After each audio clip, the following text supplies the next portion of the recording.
everything is good, we're going to go ahead and begin. So, well, normally I would say last we left off, but that is not the case for this instance. Where we begin is in a new world to many of you, that being the universe of Exandria. A world where the greatest times of humanity are far beyond those who currently walk its grassy, beautiful plains, and in some instances, people are still reeling and recovering from those days of old. But in that destruction has been bloomed a new beauty. A beautiful sense of progress and spirit in the hearts of those that still remain. Today, we find ourselves on the island of Palmaflora, in the Menagerie Coast. It's a tropical island known for its annual shark hunting tournaments and wonderful cocktails named after the island itself. It's only a small island cut off from a much larger city, but it's probably one of the more luxurious places that one can go in this universe. A nice tropical getaway from the worries of the world, especially after the end of the most recent War of Ash and Light for those familiar with Wildmount's politics.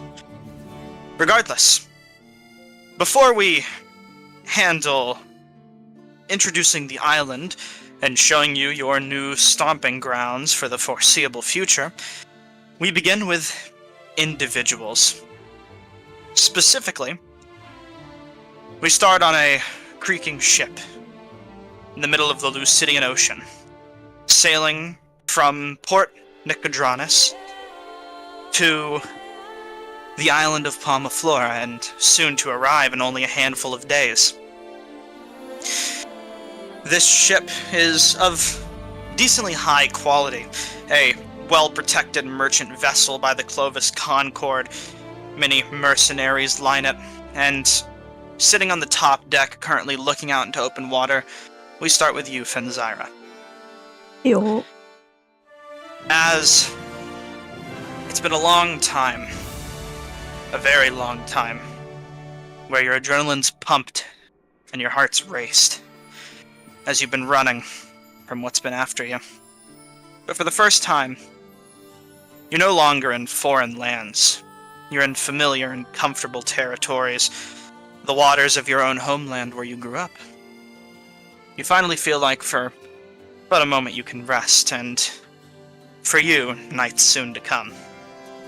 So rest you do find. Is there any nighttime rituals you might perform before you drift into slumber? I'm just going to be taking a bit of a log of things so that I don't lose track of anything going along the way. To your... Oh, sorry, I lagged. You're good. We good? Yep. No? Yeah, you're logging into your notebook. Sorry, I lagged again. Please describe this notebook to me if you can. Let me pull it out here. I have it in physical form. It is a brown journal with an embossed owl sitting on top of a crescent moon. There's a metal turning latch that pulls away a leather strap, and in it are lots and lots of pages to write on. Wonderful notes and a fresh new journal to keep records of your adventures to come and your running. As you write in your journal with your feathered quill, you keep tabs of the daily logs. The captain of the ship running a tight vessel, but definitely giving you the service that you paid for, and as far as transportation is concerned, though you are transported by nearby spice barrels that keep you company. As you write in your book, you begin to drift to sleep mid-writing. As you do, your pen trailing off into a bit of a scribble before falling to the side. As you find rest in the night, dreams are not too long behind your heels as they begin to nip. You find yourself walking in a grassy meadow. A singular, well-paved stone path stretches out before you over a shallow hill, but You can't see any signs of civilization, only the path continuing forward, and eventually out at a certain distance, hills overtake the landscape to the point where it's hard to make out a sense of distance or boundary. Instinctually, you walk down this cobbled road, just trying to understand what you are seeing before you. As you do, the cobbles themselves begin to shift and split outward, stretching into, at first, a single forked path. Then as you continue to walk, more and more paths open up before you. An endless, uncountable number of them, until grass is one of the least things you see, and patchy cobble takes up the entirety of the land around you in a almost spiderweb-like form or nexus. These paths that stretch before you, you aren't sure which one you'll take or which one will be your next. But now, hovering in the center of your dreams, you see a bright light, a shimmering hope, a spark of dunamis, the ability to control fate and to choose your own path, laid out as you please. In an instant, your dream ends. It's already morning, though it feels like it's only been a short while, and as you awaken, you're treated to a nice breakfast before finally arriving at your destination. The captain bids you farewell before you exit the ship onto a dock, seeing the beautiful island landscape before you. So, for now, we'll move on to another vessel in the sea, of similar origins, but this one more scrappy, run down. This is a cheaper vessel that's been bought in a hurry, and it does the job perfectly. No pirate would ever dream attack this. At this point, you manage to pass through a long stretch nearest to the Iron Authority, though staying enough out of the way that the hobgoblins don't pose a problem. The captain of this ship more scraggly and unkept, not offering you anything that you haven't paid for directly, Persephone. You spend your time in opposition to above deck, where you believe that you could see the beauty of the ocean, instead hiding behind barrels in a nice little nook that you've built yourself out of whatever's around the area. You know you're only a few days, if not a handful, maybe away from your destination. Somewhere. It's a long road from here, but if you can get to Nicodranus, you can make it home. Your ship docks for the night, as you find yourself nearby the island we spoke of before, of Palma Flora. You go above board to check, and the ship shouldn't have stopped yet. It's not time. But it is night, and you're too tired to worry about it for now. You find rest as well. And for you, instead of dreams, you're met with nightmare. You see shadowy figures. Forms, heights are indiscriminate and constantly shifting. Faces just blotches of black, inky shadow. And stretched out before you, you see a blade in your hand, currently piercing the chest of some rebellious and unfortunately younger-looking shadow. As you pierce it, darkness spills before the shadow falls, dissipating to the ground. In an instant, form turns to you, pointing a rounded barrel in your direction. The one thing that makes sense in this vision, a singular pistol, a gun that you've taken to possess on your person. As it's pointed, you have only a moment to react as you try and block with your hands, but the trigger is pulled and the bullet soars with a crack. That crack is the last thing you hear, echoing echoing out of your dreams and nightmares. As immediately you're woken up to a loud banging crash as you see one of the barrels of your Nook just lifted up and dropped to the side next to you. The captain standing before you looks down at you. Old, sea-weathered beard, wrinkly, sun-tanned old man. This is your stop.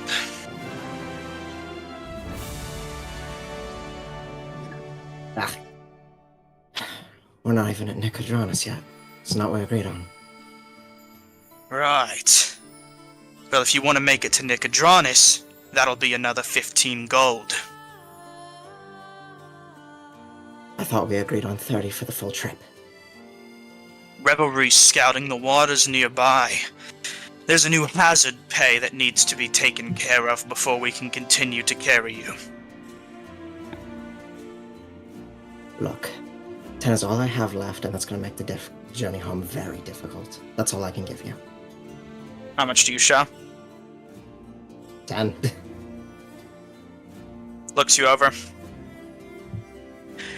And plenty of memorable possessions you surely wouldn't be opposed to parting with, to make up that payment that you're missing. There's nothing I have that I can get rid of. Then I'll ask you this one last time. Are you going to get off the ship yourself? Or are my men here going to have to drag you off and throw you? You can get a nice bath before you end up in Palma. It's a nice place. You'll like it. Alright, you made your point, jackass. Now get off. That's what I like to hear. Get moving so we can depart. After getting up, brushing themselves off a bit, just look to that one gun they took before. Just wrapping it up and shoving it in their bag and going. I'm gonna say, as you look towards the rest of the pirates around her, putting their hands in their weapons for a moment before you quickly wrap it up and then start walking away, and they just side-eye you as you make your way out. The plank has been extended onto a shallow, smaller dock. For now, this is your destination. The rest of your journey, you'll have to leg it. Fucking perfect. And I'll step off. You step off to new hopes and new beginnings. Hopefully, your fears are far behind you. To next. We find ourselves on, you guessed it, an island with a ship nearby. A small wooden house on this, looks like almost a lighthouse style of setup. Erix, you sit on what equivalently is a front porch, just a chair pulled out front of this lighthouse, and are currently talking to your newfound friend after your long, long journey. If I can recall the name real quick. Sorry. He currently indulges in a nice drink and kind of just offers you the bottle as you're sitting next to him. Do you drink? Sure, why not? New time for new adventures. So, about that thing I told you of. 3 Earrings is going to be here soon. Our ship's not too far off. Once she gets here, she'll be expecting me to join her on her little quest. Getting paid well. You might be able to even find yourself a nice position on board. If you wish. Or you can stay here. I hope she has room for another crew member. I'm sure she will. She's just starting out, finding all sorts of new people. But, hey, before she gets here while we have a drink, I've told you all about what I have going on, but tell me again, you were talking about some druids before you got here, or how you arrived. Mind telling me that story? It's not a fun story. We've got plenty of time, and there aren't a lot of fun stories in the Lucidian, especially this close to Darktoe. I'm more interested in hearing about what's happening on the mainland. Surely there's lots of new things, exciting changes, peoples and places that haven't been explored. Right you are. You'll have plenty of time to figure that out when you join the crew on our ship. Tell me that story. We have time, and maybe I'll tell you some things in exchange. Huh? I'm a navigator after all. I've got all sorts of old maps. It's not really the kind of story that you share. Would you tell me where you grew up? Of course. Let's think. I grew up on nearby Darktoe, Port Zun. Wasn't too cheap,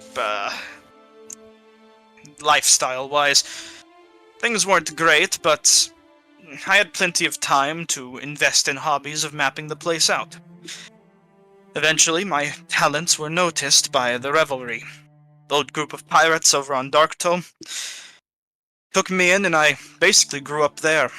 I was helping the Plank King for a small while and his navigators, but eventually I got picked up by 3 Earrings. New crew. Plank King has got an investment in her. Now, I've told you mine. Come on. This is the last time I'll ask. Well, I spent a bit of time moving back and forth between the Wanderman Assembly and the Ascended Host. But Rukva City was always a good middle ground, a place where no violence could be committed. It was peaceful. The elementals kept it that way.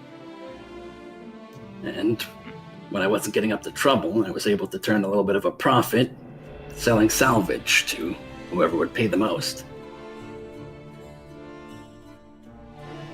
Sounds like a noble task, but peaceful? That's a novel concept.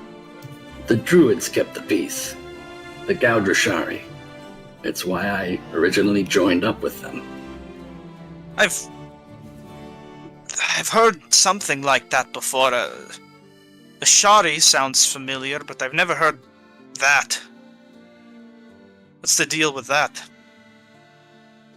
Your guess is as good as mine. Well, I suppose that's... But they like to think themselves mediators, people who keep the balance in the world. They work towards peace and all that. Good people. Right, but surely anyone trying that hard to govern the world is going to have some sort of negative trick up their sleeve, right? Something bad going on? I'm sure they have their secrets like anyone else. That is true. Well... But as long as they're using it for good, who can really say what their secrets are and if they're worth revealing? I suppose you've got a good point there. Kind of takes a spyglass from underneath his chair, unfolds it and looks off in the distance. This a few times, expectantly waiting. Reaches it out. Your Look over voice there. is lagging there. Sorry. Good. Is it good now? Could be. He hands you the spyglass he's been looking through all day and says, "Ha! I'll Look take over there, the phone with." I'll take the spyglass and look it over, turn it around in my hands. Where'd you get something this finely crafted? Well, navigators at Darktoe are required to have one. Pretty piece. I was able to get it for quite cheap. Stole it off of another merchant vessel. At least that's what I heard it came from. It's a fine-looking magnifying glass, but the material is relatively cheap. The glass is the main catch here. It must have taken them years to build something like this. It's not my place to ask. Just to keep it nice and shiny. But I'll hold it up to my eye and look in the direction indicated. yeah. In the distance, you see a massively beautiful ship. New, well-conditioned, just made. No colors or banners on it yet, no flags flown, only a single small flag which indicates the Revelry. An organization whose symbol I'll try and look up for you real quick. If it exists.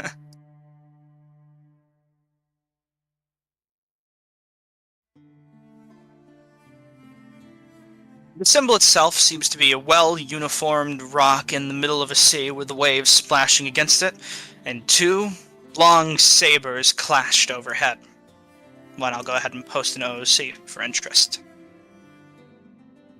And this seems to be the only banner at the moment flying. 3 earrings owns that whole ship?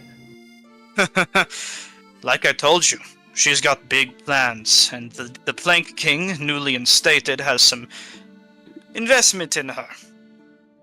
For good reason. She's a competent captain.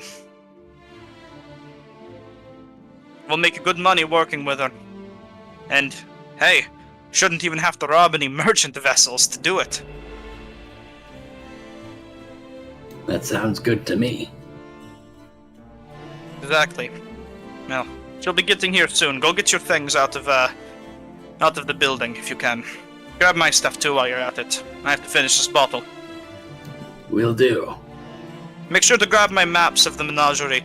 Shouldn't need any more of them. I'll hand him his spyglass back and get up to go get everything. Takes it and folds it and then puts it on his side. Stand up and you walk inside and you begin to collect what you can, and boxes and barrels that are littered nearby, some that you have to wrap in fine cloth. And eventually the ship arrives. You see a single plank tossed down, way to board. And what looks like a small mechanical pulley that's set up to help get items on board. Luggage, if you would. Coming down from the ship, you see the grayed female tabaxi 3 earrings. And the most notating feature is 3 emerald earrings, which the name suggests. She looks over to Deluge and she says, "Alright, we are ready to begin." Looks over to you as you're carrying out a barrel. "And who's this?" He says, "Well, introduce yourself, Erix." I'm Erix. I'm a competent seaman and navigator, and I was looking for a spot on a ship. Do you have any experience fighting? I have a fair bit battling sea monsters out in the depths. Sea monsters, huh? How about sea devils? You ever heard of Shagawan before? Have I heard of that before? Yes, you've heard of Shahagwan before, not Shagawan. They're fish folk, as they're described and known by most, sea devils. Vengeful creatures that live in the waters, most of the time protecting the natural life and order of things, but many times recruiting sharks and violently assaulting ships and anyone who would dare build near the coast. They're commonly violent, even if their goals might be semi-noble, and they hope to reclaim the world to the sea one day. I've battled the Sahagin in the past, but they've been little more than a nuisance. You're very confident then. I like that. Alright. You can join us, but I'll have a job for you very soon. We're going to be going to an island known as Palmaflora. You ever heard of it? My new friend here was telling me all about it. Wonderful. Then, one thing he wasn't able to tell you that I figured out. Every year they have the shark hunting tournament. Makes the Shahagwin real angry, you see. They always launch an attack and they are always repelled. This year will be no different, but this time, I hear that they have a little artifact. One we're interested in getting our hands on. I won't give you specific details or locations, as you have to earn that. But, if you want to earn that, I'll need your help recruiting some fine faces to temporarily join my crew. to help retrieve this artifact. While you're on the island, of course. Of course. And here, she flicks you a gold coin. Buy yourself a nice drink with that while you're there. Their Palmafloras are great. Well, do not waste time. Get on board, you have decks to swap, and people to meet. We'll be arriving in only a few days, maybe a week if we're taking long and weather permitting. But that's what the navigator's for. Luge nods his head. Understood, miss. And he stands up from his chair, tucking his bottle away, and goes on board. Do you join him? I'll follow him, and walking alongside, I'll just say quietly, "The weather seems rather nice for this time of year, don't you think?" Well, I mean, yes, we are getting close to more tumultuous seasons, but that's why this is the perfect time to do such a thing, you know? Nice, cool waters. However, from what I hear from Nine Fingers, Shahagwin can have weird sea magic, so, you know. At least that's what they say. Regardless, shouldn't be too hard, huh? Gives you time to get nice and settled in. Whatever the Sahagin try, we'll be ready. That's the spirit that'll get you far. He boards onto the ship, and then heads towards the back, where he'll set up a nice table, putting his maps down, getting inks, and plotting out a course. You find yourself... I'll go looking for a broom. It's not too hard to find the nice broom and a mop, and you get to work. 3 Earrings boards the ship once more. Pulling up the plank, you see this massive, muscly human. Throws it to the side, and with an instant, the ship is off. It takes, as she's predicted, roughly a week to arrive at your destination. In that time, you get to share and exchange names and learn the basics of who you're working with here. Information I'll go ahead and send your way for the sake of having it. But eventually, you arrive at the island of Palma nonetheless. And in an instant, 3 Earrings is going to look to you and say, "We'll be here on the ship. Once the Shahawin attack, you're going to need to repel them. Try and pick out the most capable fighters that you see."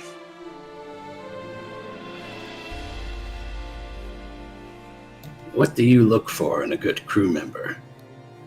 Someone who's brave and ignorant. Ready to do whatever I tell them, and ready to do it with utmost efficiency. A little smart, that's fine. Shit's not. Understood? Understood. Wonderful. Good luck. Like I said, get yourself a drink. I'll just reach for the gold coin in my pocket to double check it's still there after the week journey, and then get ready to depart the ship. Very well. In that instance, I'll go ahead and send you this, and then we'll move on to our last, but definitely not least, fellow. Next, we find ourselves not on a boat, not anywhere in the sea, to be matter of fact, but in bleak darkness. Only 1 or 2 stars in the distance to illuminate the sky. Or, you would say sky, but there's nothing around you. Not even a form to look down to. But one thing is curious to you, Eridanis. If that even is your name, you aren't sure.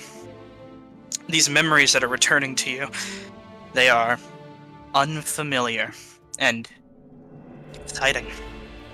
Before you have time to even lock in what's going on, in an instant, you're transported into a broken down lecture hall.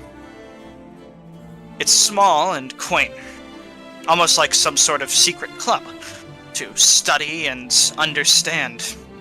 But you aren't sure what these people could be studying, as most of the features of this hall are only now taken up by astral rifts and cracks in the work around.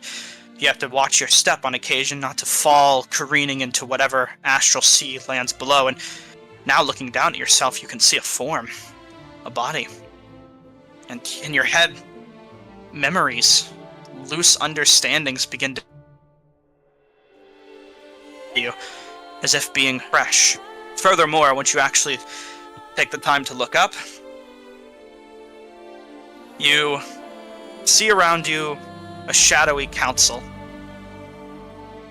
They don't have forms or figures, only brief lights.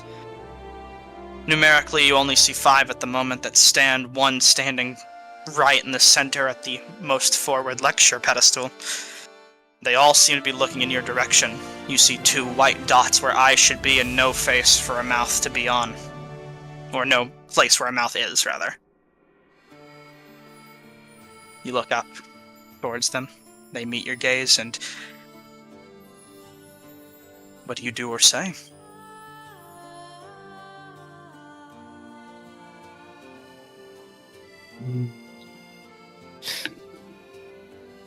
I seem to have found myself in the wrong hall. I don't believe we've yet been acquainted, good sir. He tried to extend, I'd also try to extend one hand out to... Sorry, say that once more. give a shake to this figure standing out at the podium, you said? Or Yeah. also try to shake the hand of the person standing over at the podium. You reach out your hand to shake, but no matter how close you would try and walk to the podium, it feels like distance is almost stopped. Like you're always seeing more. Sorry, I saw something. He looks down to you and he says, "Incorrect. As a matter of fact, we've been acquainted. Or so we believe." He says, "Your name is Eridanis, yes?" You have me at a disadvantage there. You seem to know my name. And then you'd see him look around at the other members of this academic council. But I don't seem to know any of yours. As much as you insist we've met before. Precisely. And you won't. For, strangely, we all know more about you than any of ourselves. Here's the situation. In the past, we used to work together. Things have changed. You've woken up, and now you're beginning to understand. We have the ability to grant you strength and power. You, if you are wise, will use this power to assist in all of us, including yourself, furthering our interests and discovering who we are.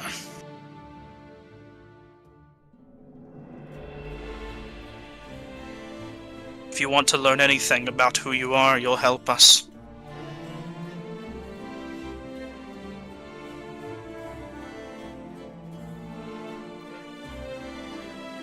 Eridanis would touch his forehead, thinking on it for a moment, as he begins to recall certain words. A wise man had once said, though I can't remember who. He had asked, "Who are you?"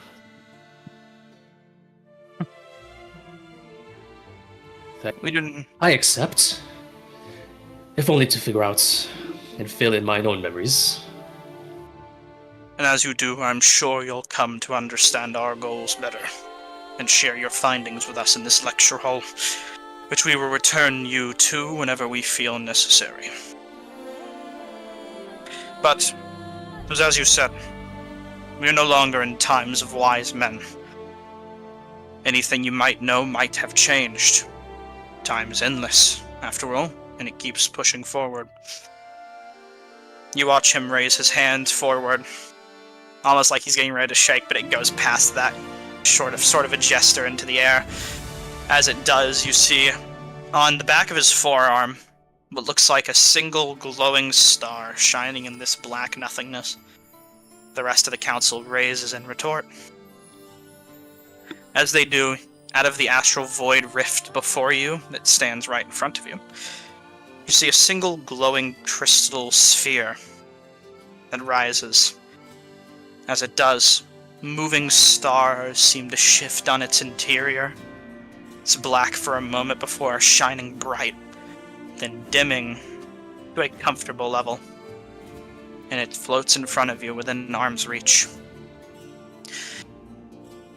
We would recommend against touching it. You should be able to control it. And if not, you'll learn how to in time. This is the key to your power. This is what we grant you. As we begin to help each other, you will learn more about this, and it will learn more about you. Keep it safe, and it shall do the same for you.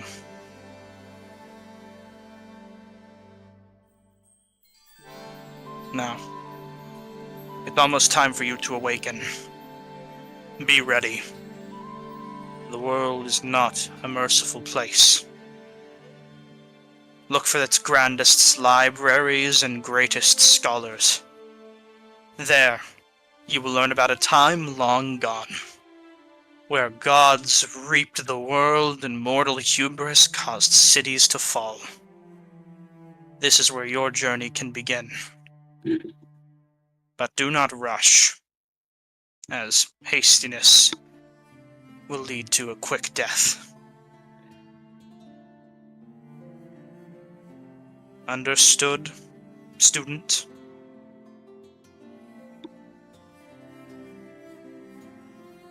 Eridanus would scratch at his chin, very carefully examine this great glowing crystal orb before nodding his head in understanding. Good. Do you reach out to the orb? Or just stare at it for a moment?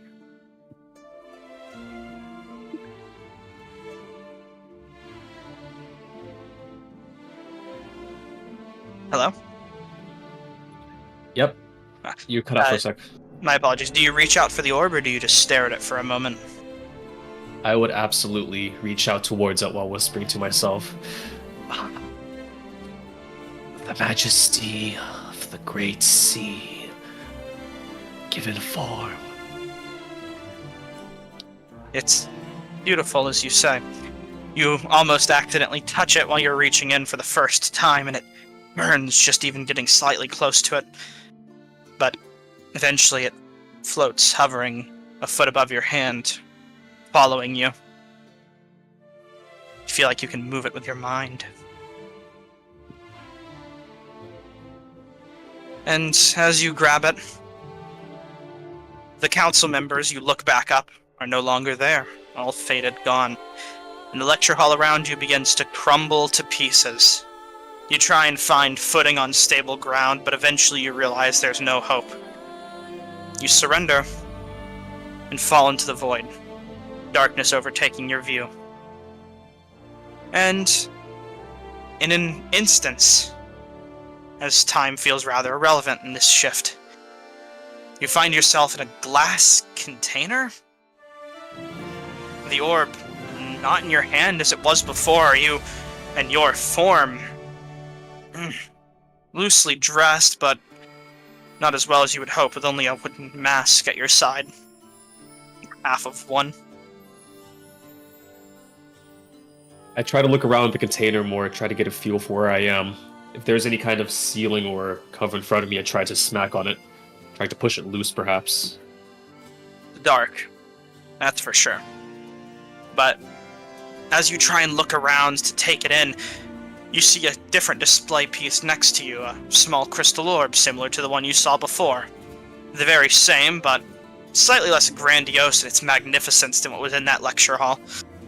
It begins to glow brightly, illuminating the room, and you see, or hear, a wooden clang on solid stone. As you see a older gentleman in brown robes.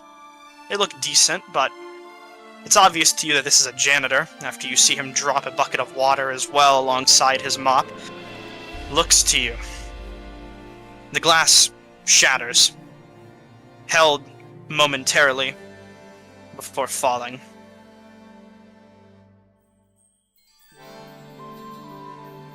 Sprinkles over your head. This janitor is just stunned, paralyzed, looking towards you. As the janitor stands in his paralyzed awe, Eridanus is going to try to reach out towards that crystal orb and try to pull it towards him, as he was able to in the dream. As you reach, it comes to you naturally. And as this happens, the janitor panics before breaking out into a silent sprint, leaving behind his bucket and mop. Before you, you see now the features of this hall. A museum. But it's abandoned now. No clue where you are, but something here might be able to tell you. Eridanus is going to try to... He's going to leave the orb hovering maybe a foot or so above his head as he studies it further before looking out at the rest of his surroundings. Ah, my erstwhile companion. This place. And what better way to learn about this world than in a study, it seems. He's going to break out into a bit of a giggly smile before stepping off of the ruined container, glass crunching on his feet. He's going to... Are there any books around that I can quickly grab? You're able to find a library, actually. Small one. Along with a single symbol, which I'll go ahead and send to you.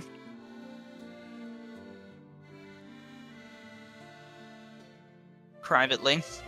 You see this on a single kind of blue carpet on the floor in the middle of this library. This rug itself seems to be a circle, and there's a very large blue that takes up most of this chamber. This is a beautiful, massive library, and at the moment it seems unoccupied. More of a small public place, though. Nothing private or secretive. How well kept does this library look? Does it look like it's been used regularly, or does it seem like it's more just... Oh. A place to store for books to gather dust? Oh. As a matter of fact, it seems old. And there aren't a lot of intricacies in the grounds to denotate, but I'll let you make me an investigation check. The first roll of the campaign. Let's to try and see see if you can tell. Alright, first roll, let's see it. Oh, come on. Perfectly Perfect balanced. This library is huge and clean. There's not a lot of dust or cobwebs, and hey, at the very least the janitor's done a very good job. You aren't sure how much foot traffic would go through here on a normal day, but you feel like it's not too long before that janitor's gonna come back, and you have an open library to yourself to pick from. Might be able to rent a few books for the time being to take with you on your journey ahead. Eridanus is going to very quickly try to find whatever books there are that look like history books of a sort. He doesn't care too much, I guess he'd be too rushed to bother careful. Rules which seem to be about general history. You're pleased to find that history is well sorted. This library, incredibly well categorized, and you find every book that you can hold, at least for the time being, along with some basic supplies, some nice, comfortable robes, much better than what you were wearing prior, along with coins and equipment, things for you to take. Collect what you can. Where's your next move? Oh, sorry. Before trying to find his way out of this library, before Eridanus tries to head out of the library, he's going to take one look at the symbol that's on the floor, you said, or on the carpets. I must thank our gracious host another time, perhaps. But for now, who am I if I know not my own history? Aerodon's is then going to try to find a way. Are there any kinds of windows to this library? Any sign of the world outside? There seems to be a nearby window letting in light to this area, giving the books some air. Closed at the moment, but easy to unlock from inside. Does it seem big enough to squeeze out of in a pinch? Yeah. And it's relatively close to ground floor, though there is a bush outside. I am curious, are there any signs that somebody's coming by anytime soon? Any sound of the janitor coming back, or perhaps guards or the like? Outside, heading to what you would imagine to be the front entrance, you see lantern lights swaying along with what looks like monks or different figures that seem to be bearing this similar symbol with blue robes. Janitor not far in front of them. Seems to be exasperated, explaining something to them. They seem speculative.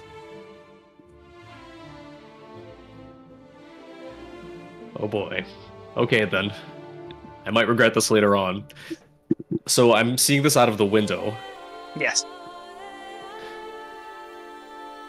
Is there any kind of opportunity or any kind of chance I might get where it seems that they'll be passing by the window or past it? I'm planning on jumping out. They're far off from the window, this window at the moment. You just see the loose light and figures far in the distance. Loose light and figures far in the distance. If you were going to jump out, now would be the time. Excellent. Then in that case, is there a latch or anything to suggest this window is actually meant to open? Yep, from the inside it opens easily as a metal latch is quickly flicked.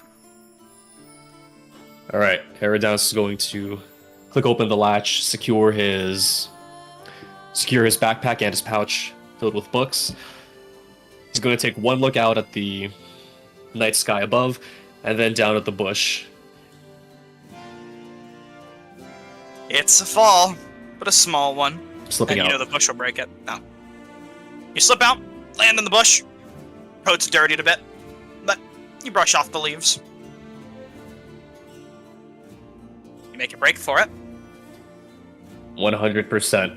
And the moment he gets far enough, Aerodon's is just going to start giving off this almost maniacal laughter. For some reason, he feels just overcome with emotion at being able to finally, it feels, walk and run. It's liberating. And it almost feels like a lot of these senses come to you naturally, which is even better to imagine. And there seems to be no one out to disturb you at this time. Only a path ahead and a walk forward. Do you take it? Absolutely. Aerodon's not going to just walk, he's gonna run. He's gonna run, his arms flailing around, howling and hooting and screaming with almost maniacal laughter. All the way down. So. You can swear a few common folk peer from their windows to see this strange man with the glowing orb floating beside him, screaming and hollering as he runs off with the library's assortment of tomes. And with that, you begin your journey. It takes you 3 weeks on road. You only run for a short distance before you have to take your first rest and to feast on what food you were able to find, but you've got plenty of supplies to arrive you to the island of Palmaflora, or at least wherever you may go. And it's a nice beach. Water is nearby. And forest and nice paved roads, well protected. Rest is scary to you almost, as you don't want to imagine drifting back into that dark nothingness, but you have to find it eventually. And you're pleased by it, as you find your first rest, and you're met with wonderful dreams of this world and the things you've read. No longer dark spaces occupied with nothing. And in an instant, you wake back up right where you began, continuing your journey, eventually arriving on a rickety wooden bridge through a large city to the island of Palmaflora, a tropical getaway and a nice place to rest your weary legs. And with that, we conclude introductions of all. and we get on to the main story. So, shooting quickly over to the map that we'll be using for this session, you all will find yourselves on the tropical getaway of Palmaflora, arriving at different time intervals, but roughly on the same day in your own curious ways. As you arrive, I'm just making sure everyone's on the map real quick. There you go. You see common folk greeting merchant stalls, banks and ships in harbor, bar keep that seems to be cleaning an empty stage, and an island getting ready for some sort of a festival. It seems quiet compared to what you would expect from a festival, but it seems like everyone's getting ready. Regardless, as we begin, we first will start with Exandria. You step off the dock, arriving on this island. Your ship not taking too long to leave harbor, but getting a bit comfortable as sailors are carrying barrels and supplies onto the island. And none of them share words with you unless you share with them. At this point, you're free to go. I'll just give them little awkward waves as I go by. I don't want to interrupt them if they're busy. Mm-hmm. Step out onto the sand, you feel it beneath your feet. Warm, wonderful. Lounge chairs nearby.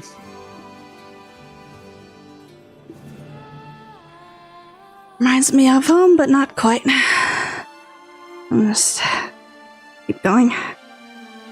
And you wander around, getting to know the place. Looking As you around do. as I walk, yes. Mm-hmm. As you do, to move on to our next, another boat arrives at harbor. This time, X. You and your crew arrive, and Three Earrings tells you what she needs to tell you. You leave the ship, offboarding yourself, and getting a feel for the place around you. Your feet touch the soft sand eventually as you'll walk down the dock, and you have time to take things in. I'm going to take a minute to really take in the sights of the island, like what the view is from the beach here. Mm-hmm. And then once I see what looks like a tavern, I'm just guessing where Jadad is here. Yes. Seems to be an outside bar with a bunch of stools, some massive 3-floored tavern for keeping people. I'll start in that direction. All right. And I'll wave goodbye at the crew members aboard the ship. They wave at you in response, and you begin to walk. As you walk and get comfortable, move on to the next. Persephone. It's been a long walk, you having to navigate through Palmaflora, the main island city, to this rickety bridge on a small peninsula, but it's relaxation you deserve after the crap you just went through.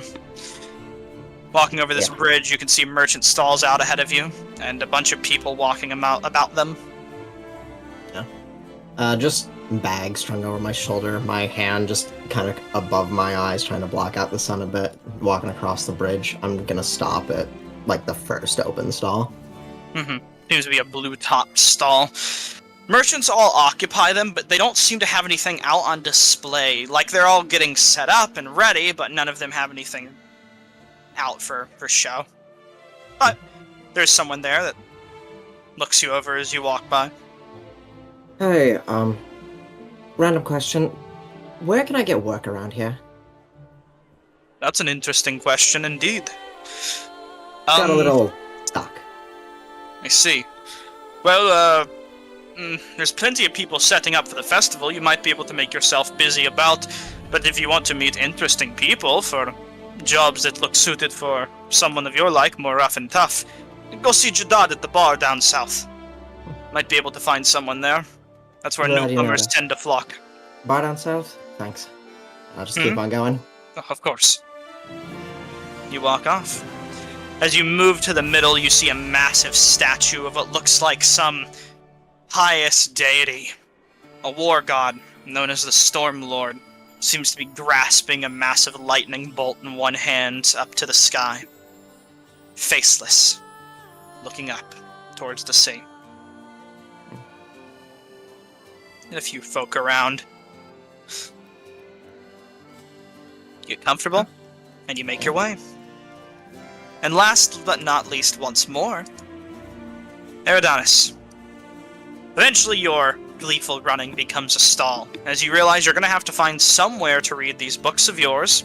You've already made it through a few of them in the night, but you need somewhere to sit down and look. And an island is presented before you. Nice tropical-looking one. Seems like a good place to start. Now, let me show you yourself here. Whoop. There you go. Eridanis is first going to take a breather.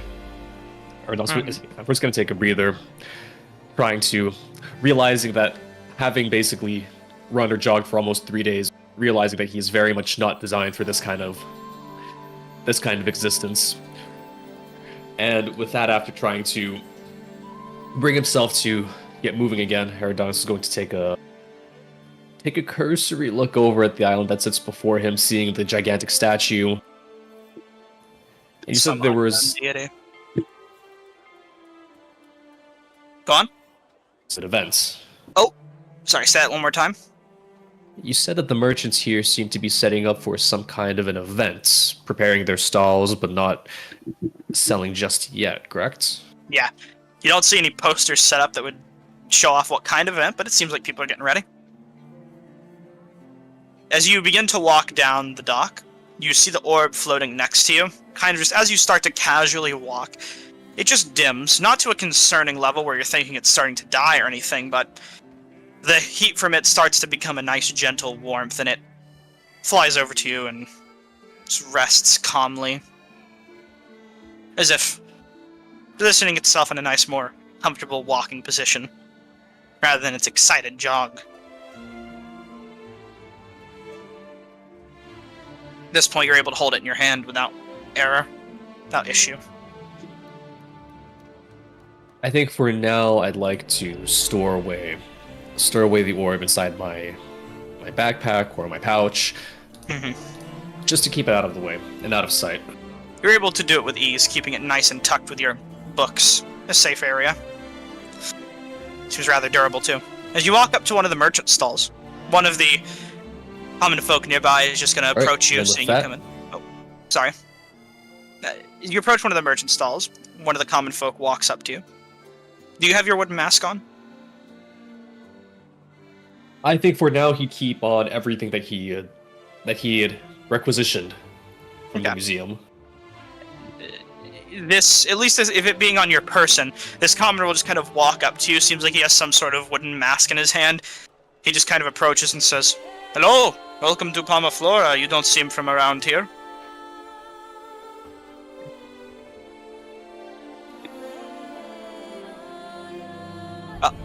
Hello? Astute observation, and I must ask.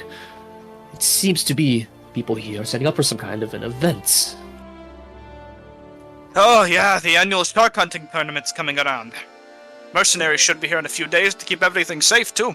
Yeah, it's gonna be a good turnout.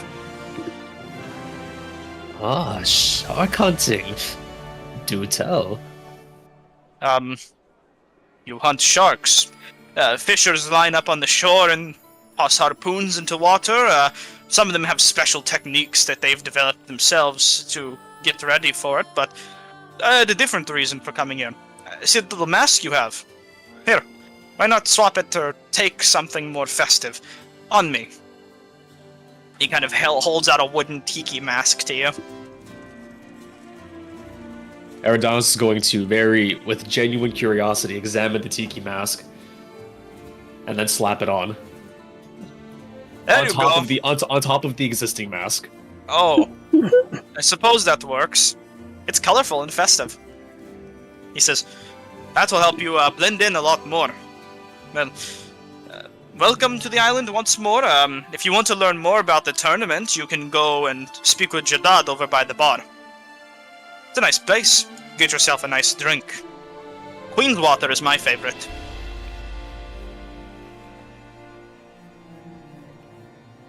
And with that, I think Eridanus will head over to the bar as the man prescribed.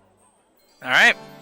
And with that, all of you can wander as you please. Ooh. All of Oh my god. That Looking at it from every fucking angle. as any of you will pass by this figure, standing by this statue, you see what looks like a well-adorned acolyte of some kind with a simple holy book in their right arm and what looks like a curious glance up towards the statue of this god. Interesting. You're just pacing in circles around the statue at this point. Yes, which pretty most much. of you can see, and the acolyte's kind of just gonna look over to you and say, can I help you? Eridanus would put his hands up, trying to seem as non-threatening, inoffensive as possible. Oh no! Come out again. Oh, no! Curiosities. Say that again, say that again. Just taking in some of the local curiosities. Oh, so, have you never heard of the Stormlord? Eridanus will keep on speaking as he walks around the statue. Oh my. I'll take that as a no. No, most certainly not. But I do count myself as one who is very curious about foreign, we'll say, cultures and customs. Foreign? Suppose you're definitely not from around here. Where do you hail? Isilra, Marquette? Graying Wildlands? The second one. Oh, Marquette? I see. I suppose religions would be different over there. This is the Stormlord, or Cord as he is known. God and Lord of battle and warfare, worshipped heavily in Vasselheim, where I come from. Tough guy, and a lot of people, well, in these kinds of island places worship him just to watch the storms, you know? Firstly, I'm trying to learn more about local religion as well, actually. See how gods are different from place to place. I suppose in that matter we share a common goal. I too, as of now, find myself on a mission of understanding. Speaking of which, you wouldn't happen to know of any other cities nearby, any other places where one might be able to find a study of some sort? Well, The last couple of days have been rather scant in terms of great holds of information around here. I see. You've got places like Nicodranus and Zun nearby. The city of Palma itself has some smaller libraries. I've heard. I haven't seen. I'm just starting out my journey. Yeah. It's a nice place. Eridanus would nod along as if he pretending to understand what she's talking about in all these different places. You can enjoy this place, though, first, before you get to move on, I assure you. Bar's just down there. I hear they have some nice drinks. Would Finzira just be standing there? I'm just standing here watching this spectacle, don't I worry. suppose everyone's where their tokens are. I stopped for a bit to watch your first couple of rotations, and then I left. I was at first just like, I guess, making a small little sketch of this statue and taking notes, but then the conversation was happening, so I paid attention. Eridanus would just keep on circling around the statue. You getting it's less at this point an appreciation of the statue and more More what? Sorry? keep on. It's more of just a desire to keep on moving, keep on walking around. Even when standing still to speak with the acolyte, Eridanus would be slowly shifting his way from foot to foot. At one of your rotations where you come back around, the mage hand's just gonna appear in your face and point in this direction. to try and point you in the right way. A different direction than where you're going. The Acolyte seems a bit perturbed, but trying not to make it awkward. Not by your mage hand, but by At this point, I'm just gonna grab the back of his shirt But and regardless. just fucking pull you this way then. Cause fuck, Oh. get away. God. Okay. Insanity. I guess they knew each other. Come here. Get your Eridanos, ass this weird stranger drags you along if you follow. over. What the hell is your deal? Won't you just savor it? Being able to move around so... Being able to finally breathe once more. What, were you locked in a cage? Who am I speaking with? Some things like these are taken for granted. I mean, I've been able to walk around the whole time, so I guess I can't say that I have the same experiences you do, so...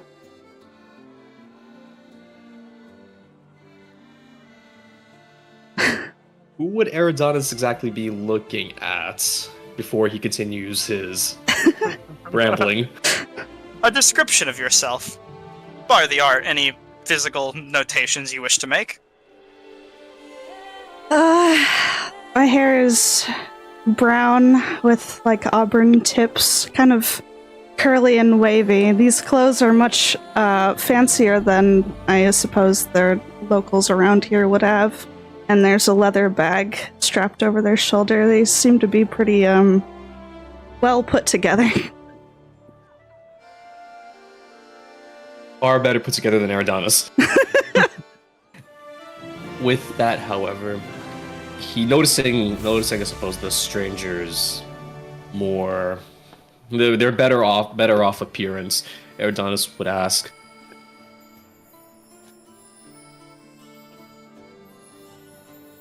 to attend that festival, that competition that the locals had spoken of? No, I just got here.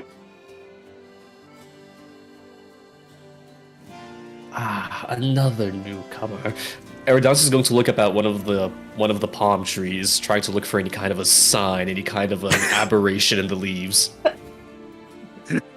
There seems to be a wooden sign pointing towards the dining area and relaxation side of the beach. What? I love his microphone, dude. What?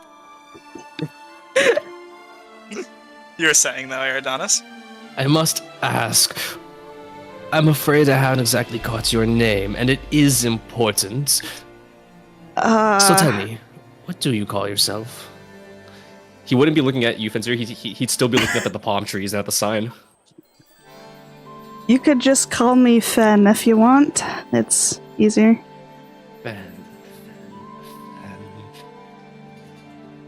Eridanos would look up at the...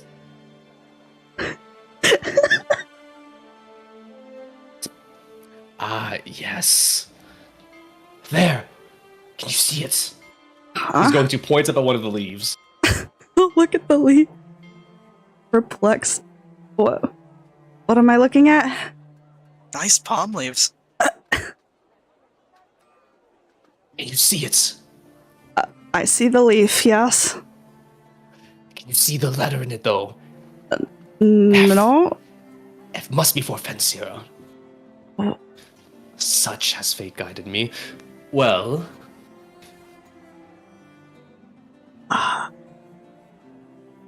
Alright. I shall introduce myself before we go any further. Yeah, that'd be speak nice. with Eridanos, a Hello. scholar by trade. Though as of right now, I am a bit transitory. If there are any people who come by with... I do have a piece of paper of some sort, right? Let's see here. Mm-hmm. And an ink pen, even.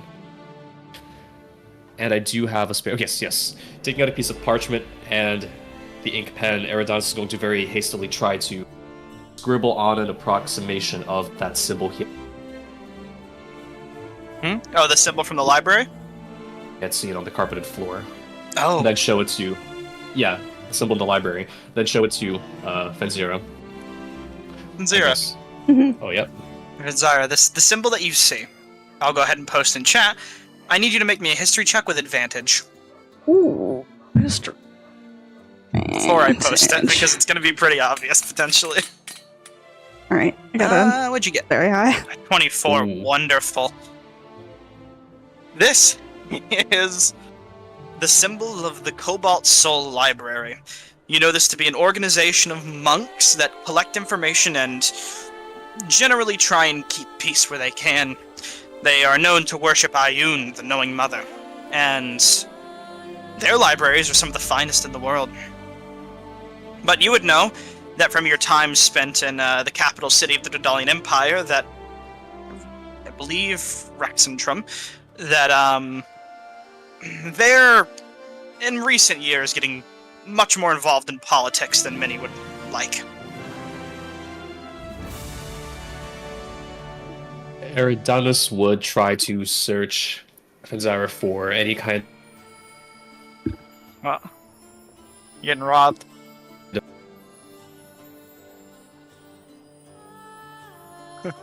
No. 10 gold coins for a drink? What? What? The cheapest drink in the shop is 10 gold. 10 gold coins. for a... That's pretty expensive. It's butterbeer. That ain't cheap. That drink better increase my strength score by 1, you know what I'm saying? You can see what it does. Oh god. Well, Either way. I guess. Yeah. Would Fenzira show that she recognizes the symbol? there would be a moment of recognition flash across their face, yes. So you do recognize them. Loosely. Why?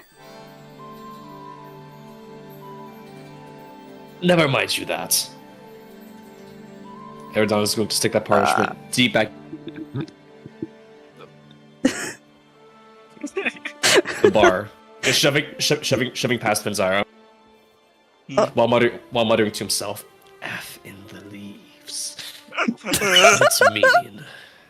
Muttering this and wandering towards the bar, you watch this crazed individual begin to walk off. I watched this nutcase walk Do you away. do you follow, or what do you do? I will, yeah, I don't... I gotta You keep follow an eye on to this the guy. bar, and as you all arrive around each other, first and foremost, the first thing to describe, the shop. You can click the dude 2 times, and you should be able to access the shop. I don't know if you have to be close to him or not. I think you're fine from a distance, but I don't know. Either way, you can It see what works he from has. where I'm at. Yeah. He currently is just wiping down counters, and as you all begin to arrive, he says, "Oh, this is many interesting guests. These are strange times for Palmaflora." What does the guy behind the bar look like? Simple as the token annotates, just a kind of, well, colorfully dressed man, which seems to almost exaggerated apparel, like you would expect to see at like a Hawaiian vacation suite or something. Seems to keep himself decently modest as far as hair is concerned, and nicely shaved, small, slight beard and long hair, all currently tied up in like a bit of a ponytail, if you would, or a man bun. And he is currently just looking over all the interesting guests that step up to the bar. He says, welcome all. Is there anything I can get you all? Is this bar like a Trader Vic's? A what now? A Trader Vic's? What's that mean? It's like a sort of like a chain restaurant of like Hawaiian tiki bars. I still don't know what that means. What is it? Mean like a cheap look to it, I guess. Is that what you mean? The bar itself appears to be a combination of an inn. This seems to be, I mean, you don't know a lot of things about this new world you walk into. This isn't a chain restaurant that you can recall, but this does seem like a a bit of a tourist trap. Oh, that's what you mean. Oh, okay. Yeah, sort of like that, with the big kind of open area outside where the sun can bathe on you as you enjoy your drinks, and the drinks are all displayed in the background, and you see like some small menus that he takes out and puts onto the table. There you go. He says, welcome to the Riptide Inn and Tavern. Feel free to order anything you would like, and if you have any questions, feel free to answer. I'll pick up one of those small menus, looking down the options on that are listed with the prices next to them. Colorful menu. You see, like, it looks like a little crayon drawing from one of the local children of a little shark on the menu. How are the prices listed? Are they just like... So some menus are like higher class restaurants just list a number next to them, and some lower class restaurants will have the dollar sign and then a number. Is this like a dollar sign number place? This seems to be a higher class establishment. You see, it's like what looks like a small drawing, or it's well made, not by a kid, of the menu item you're looking to purchase, with a brief description written next to it, and then a price number with it does specify gold or silver or copper, though.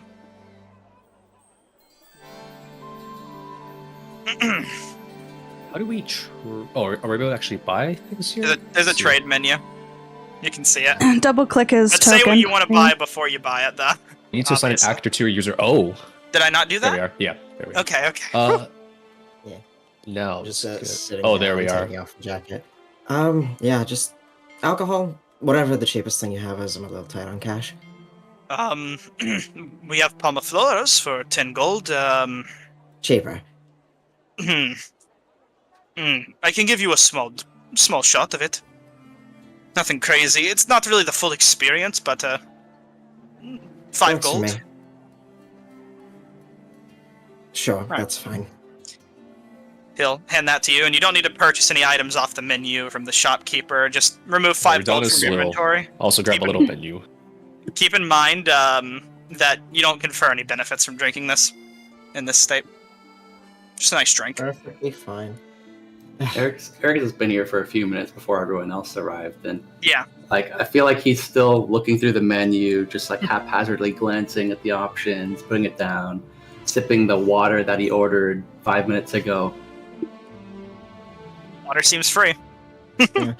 I was a little bit ahead of those two, so as I take the drink, I imagine the circle man comes in and starts doing circles around the pillars again. Oh, I'm glad about that. Alright. Gold head. Circle head. Does there happen to be any work around here? You talk to Jadad. Yeah. I mean, you can sweep the tavern for a few extra copper, but, Something shorter term, higher paying? I'm really just trying to get home. Do you know how to hunt sharks? Is it different from hunting other things? Very. It's underwater. Probably not. Well, if you did, the shark hunting tournament's reward is 100 gold. The winner. When's that? Should be a week from now. You can Maybe stay I here have in the enough time to meantime. learn. Oh, wonderful. Many hunters that might share their secrets with you. If you know how to talk to them. Recommend buying them a meal. Yeah, that's not really an option. Fair enough. Eridanis, you place your order on this menu, and he says, are you all for you?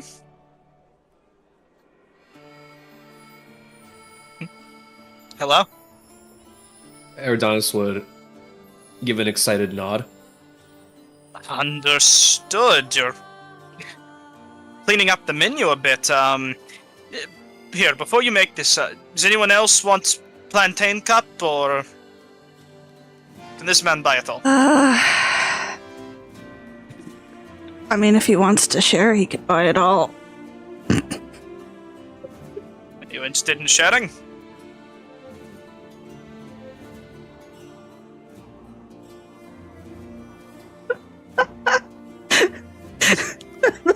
shrug his shoulders. Okay. No. Shrug your shoulders. Why He'll not? say, all right then. Here's your order. Disperse as you please. Do I click trade? Yeah, if you click the trade section, you should see just a little menu pop Oh, up. there we are. Oh, so many things disappeared. What happened? No, I just bought a from the lot of menu.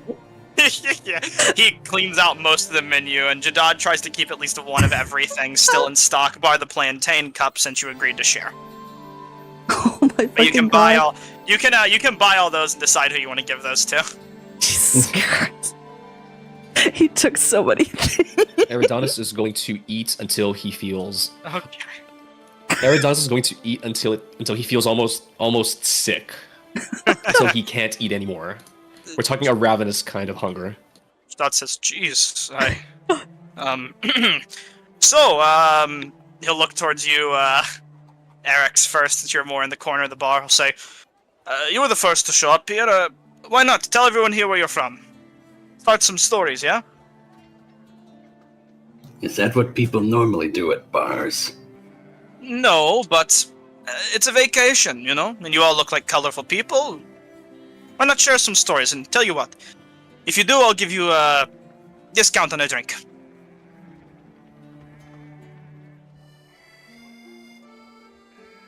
Yeah? I'll scoot a little bit closer on my stool. Ah, perfect.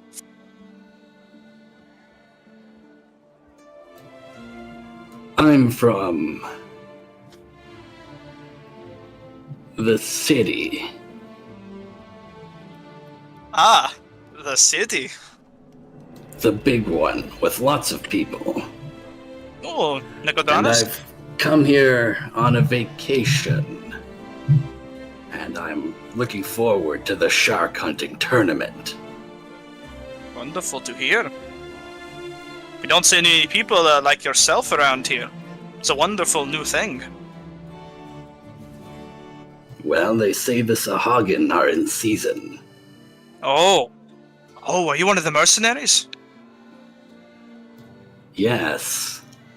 Oh, wonderful. We were wondering when all of you would arrive. Yeah, they always like to attack around the shark hunting tournament, and it's usually on day. So, it's good to have you.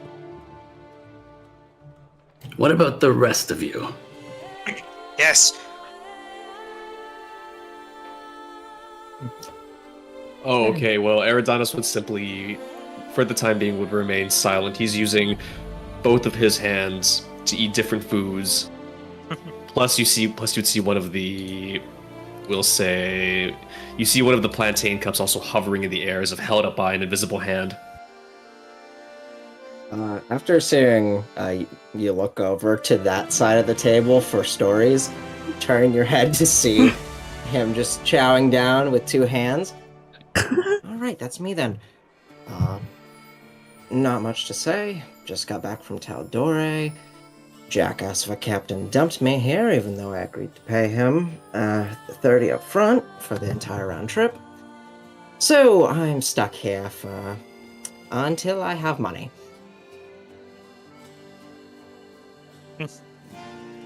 That's rough. Yeah, it is.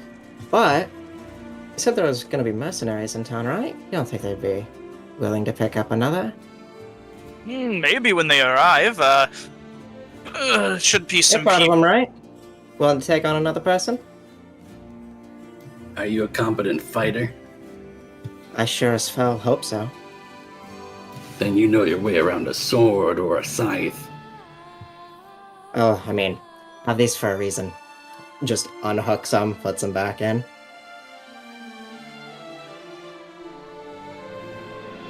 What do you unhook? Swords. There's two swords. That Yeah. he has Do we want to do on her character side. descriptions? I know we you all wanna have go the ahead- art, if you- but... If you all want to go around the table and handle it, feel free. I just assumed Okay. we were Yeah. But more towards art, but I yeah, wasn't go sure ahead. what we were doing with that. Let's start with Eric's and move to the side here. So if you want to go ahead, Eric's, and describe your character for the rest of the party. Alright, so Eric's is a Triton who possesses a commanding and noble presence that befits a guardian of the Gaudrashari. He's got sort of a mix between human and aquatic features, with a set of double horns that curve over his forehead. Eric's is not very tall for human standards, and as a Triton, he stands about 5'2", I think I said. So, like, relatively short compared to most people, but still a stocky, sturdy build. He's got green hair that cascades down his back and shoulders. Well-built physique. He's got striking yellowish-orange eyes that often reflect the colors of the sea. They range from this like vibrant orange to more of like a deep, almost like I would say like a honey-colored yellow.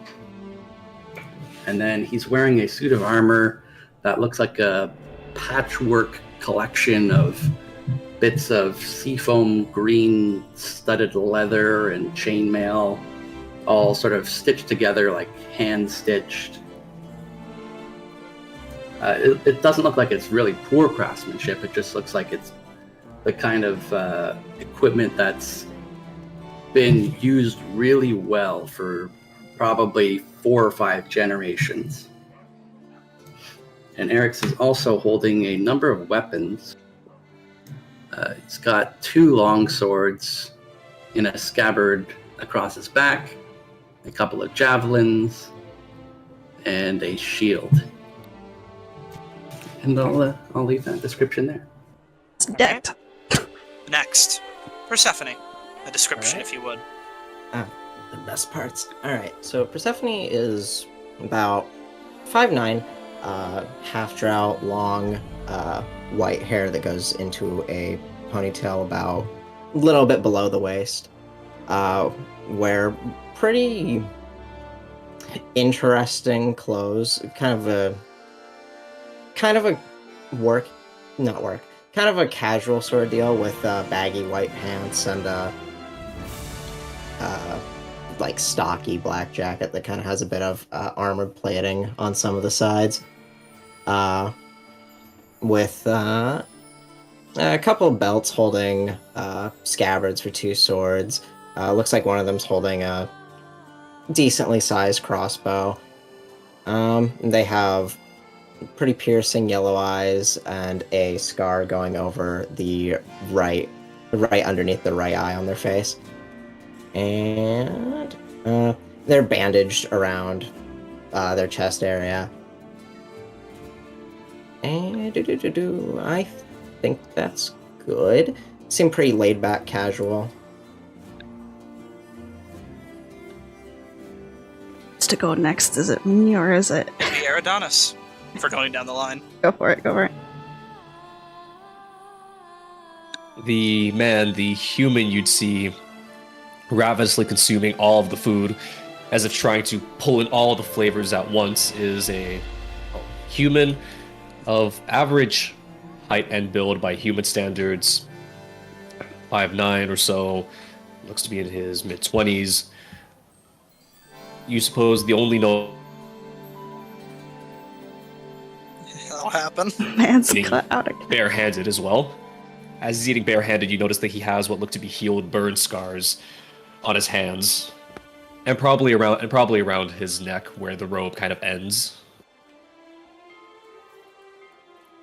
Besides that, he's wearing a purple robe with a long green undershirt, and right now he's just chowing down.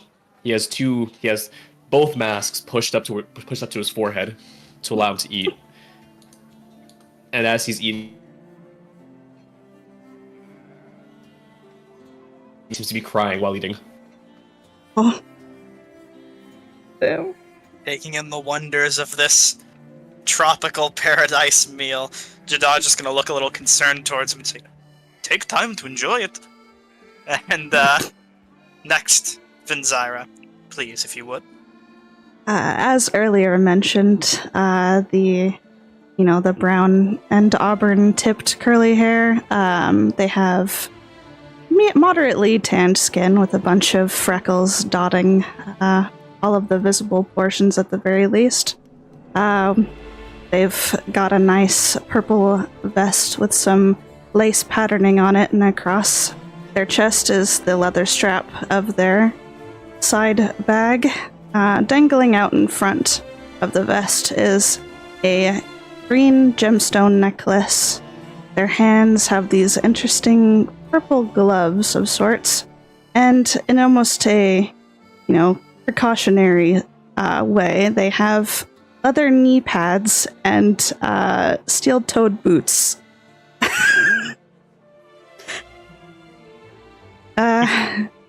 They're at the moment just eyeing everybody and trying to they're very perplexed with Eridanus at the moment because this man is very strange. That's about it. And with that, descriptions are done, and stories can continue with Persephone where we left off.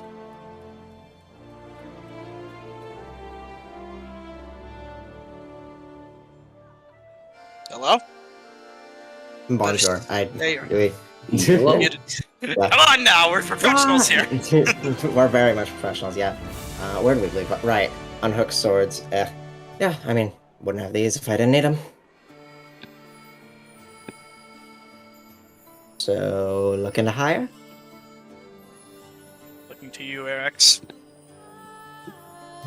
Well, I don't know how much we'd pay for untested individuals. Also, why is my token tiny? Because you're small. Small. You're about the same height as mine. Look, we're the same height. You're the same height as Cyrus. Look at I'm this 5. nonsense. You took 2 inches off yourself. You said you were 5'4", my guy. I'm 5'4" as well. Come on. I was Anyway, looking at my... I'm 5'3", apparently. That's the Apparently. official number. well, there we go. I'm 5'3" as well. Congratulations. That's the official number, according to my backstory, that I didn't bother looking at earlier. Well, that's why you're short. Any other questions? The token doesn't even take up the full, highlight box. That sword hilt adds a few inches to the height of the token, alright? Yeah, it does. Anyway. Yes, you, Anyway. as we were. Ouch. With that, Jadot's going to say, well, it looks like you've got yourself some business, at least. How about the rest of you two? Looking past Eridanus, who's clearly taking in the time to absorb this wonderful meal, looks to you, Fanzara. Where do you hail? If you're all looking for work, and you don't have any qualms about fighting sea people, I think I could work something out with my boss. Hold that thought. You are in the middle, Fanzara. No, Yeah. don't mind me. I'm glad that he let me dodge the question. Why are you pointing Okay. me back out? Okay. Fair enough. I thought you were Or going to say something. Not bad.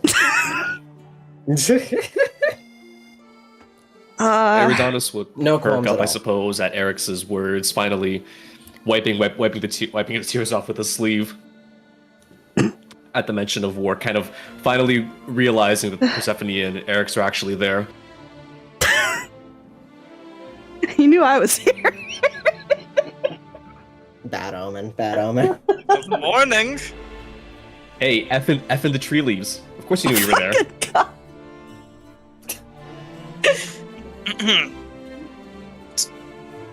Kind of looks over everyone. My apologies. You had mentioned work of sorts? Looking over at Eric's. We don't need anyone who's going to eat all our food, just people who can earn their place as a competent fighter.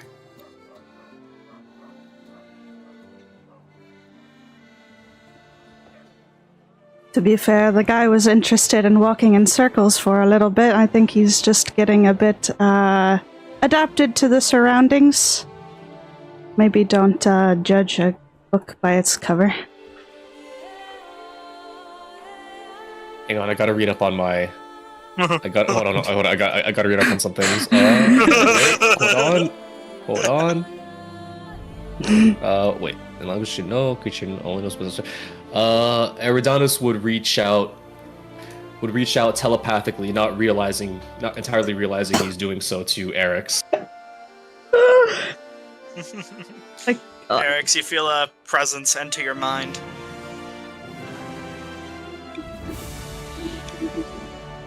What does the presence feel like? Well, It's Eridanus? extremely chaotic and scatterbrained. As you'd hear a voice echoing within your mind. Oh well, it seems to be quite empty here. Apologies, I am getting used to my surroundings. You speak of competent. So Pilatus Eridanus realizes he's speaking to you telepathically. And then shift over into verbal speech, as if he hadn't been speaking to you mentally. I must say I don't give off the appearance, and please do forgive my indulgence. It has been a while since I've had any food as fine as this. But I can assure you I would be able to pull my own weight if need be. You're one of the dry-footed dreamers. Uh-huh. A user of magic. Eridanus That will might be useful. pull out his book and pull out a little pen, preparing to take notes. Dry-footed dreamers. He'd write that down in his book along with a question mark.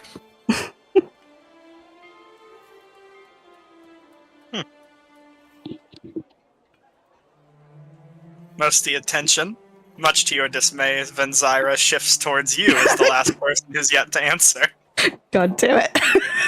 Even Eridanus would be looking over at Venzira. I'm not really in the greatest position to be giving stories, but let's just say, like you said earlier, vacations are very important. Getting away from home for a while. That's about it. Summer break? Oh, wait, it's fall. Fuck. Oh, it's fall?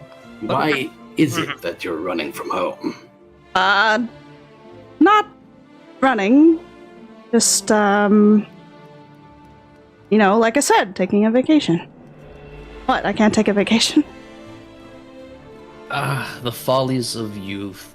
You must give them time to learn and appreciate the world around them. Persephone's gonna get out of this stool and walk towards Fen. Hey, Ponytail, you came in with him, right? He wasn't on my ship, but he was walking around the statue and I felt kind of bad watching him be insane, so... Oh, okay, that makes a lot of sense. So you're not friends then? I mean, no. Alright, my bad. I was gonna ask you what's up with him. I don't know either. He looked at a leaf and told me there was an F on it, so... You're not going to say An this is F a on it? place of no judgment. What is this, a Planet Fitness? Well, here to enjoy. I've heard that Palmaflora is home to all sorts of tourists. Oh yeah, Be weird if it wasn't. plenty This of is crazy beautiful. people. Very bright, but beautiful. So are you all mercenaries then? But thankfully, no such crazy people can be counted among our ranks for the time being. Oh. Yes. But as I asked, so you're all protecting the island now then? Is that what happened? I kind of zoned out a bit. I can. I haven't been recruited, but... I'm not here to protect the island of Palmaflora. I'm here to recruit able-bodied and very intelligent members Thought you said you were one of to the an mercenaries. elite crew of mercenaries. You're with the golden chain, right? Not the golden chain. Oh? What band do you hail from? Well, how about you just focus on cleaning that counter and leave the business to the business people. Kind of raises his hand, steps back for a minute, and says, Understood, understood. Well, I guess, here's the drink I promised you, and he'll hand you a palm of flora. You can go ahead, and I'll drag one of those in your inventory, but he says, go ahead and take this, like was promised. Just give me however much you can, 1 gold. I'll be on my way. Herodotus is buying more. So he is. You better get your drink quick. God. He hands you a bowl of paella. But he hands you your drink and he walks off. Wait, no, not a weapon, not a weapon. In our improvised Oh my god! weapon. Oh yeah! Attack the barkeep as he's walking away. But as the barkeep walks inside, and you're all getting to know each other for once, you feel a tremble throughout the island. Just a brief shake or rumble. Unexpected. You hear the drinks clamor, but none fall. The fuck was that?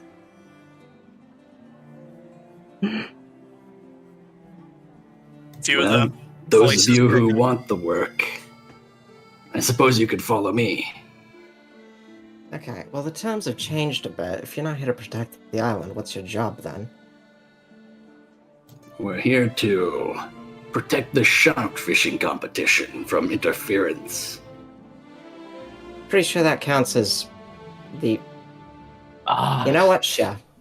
that event that those merchants had spoken of. I must take a look for myself. It would be a shame to have it be cut short so soon. What Do did you the have a rest? report, then? What do the rest of you know of Sahagin? Pretty sure the answer to that is not a damn thing. That seems to be the case for everyone involved. Eridan's just going to say, Actually, before you, sorry. to oh, yeah, interrupt go you. ahead, go ahead. Finzyra, make a history check. Or Yippee! nature. I'm gonna have to get used to rolling these. Holy shit. Nature or history of your choice. Ooh. You'll be the only one rolling them. You're from the Menagerie Coast, so yeah, you're from the Menagerie Coast. You have heard of Shahagwin before. Sea devils, as I described them to Eric's before. Sahagin. Sahagin. You know them to be quite vicious creatures, but usually they're more towards coastal cities, not where you grew up. You just know of them. So we're protecting the shark festival from sea devils? Exactly. Right. And how Sea exactly devils? do you propose that we help you with that? We're not inclined in the water? Well, I'm sure we won't need to go that deep into the water. They'll come to us eventually. If anything needs protecting, clearly they go on land, so... But again, water devils? Is that literal? More or less. Kind of slang. I'll look over to Eridanus. What about you, man in the purple robe?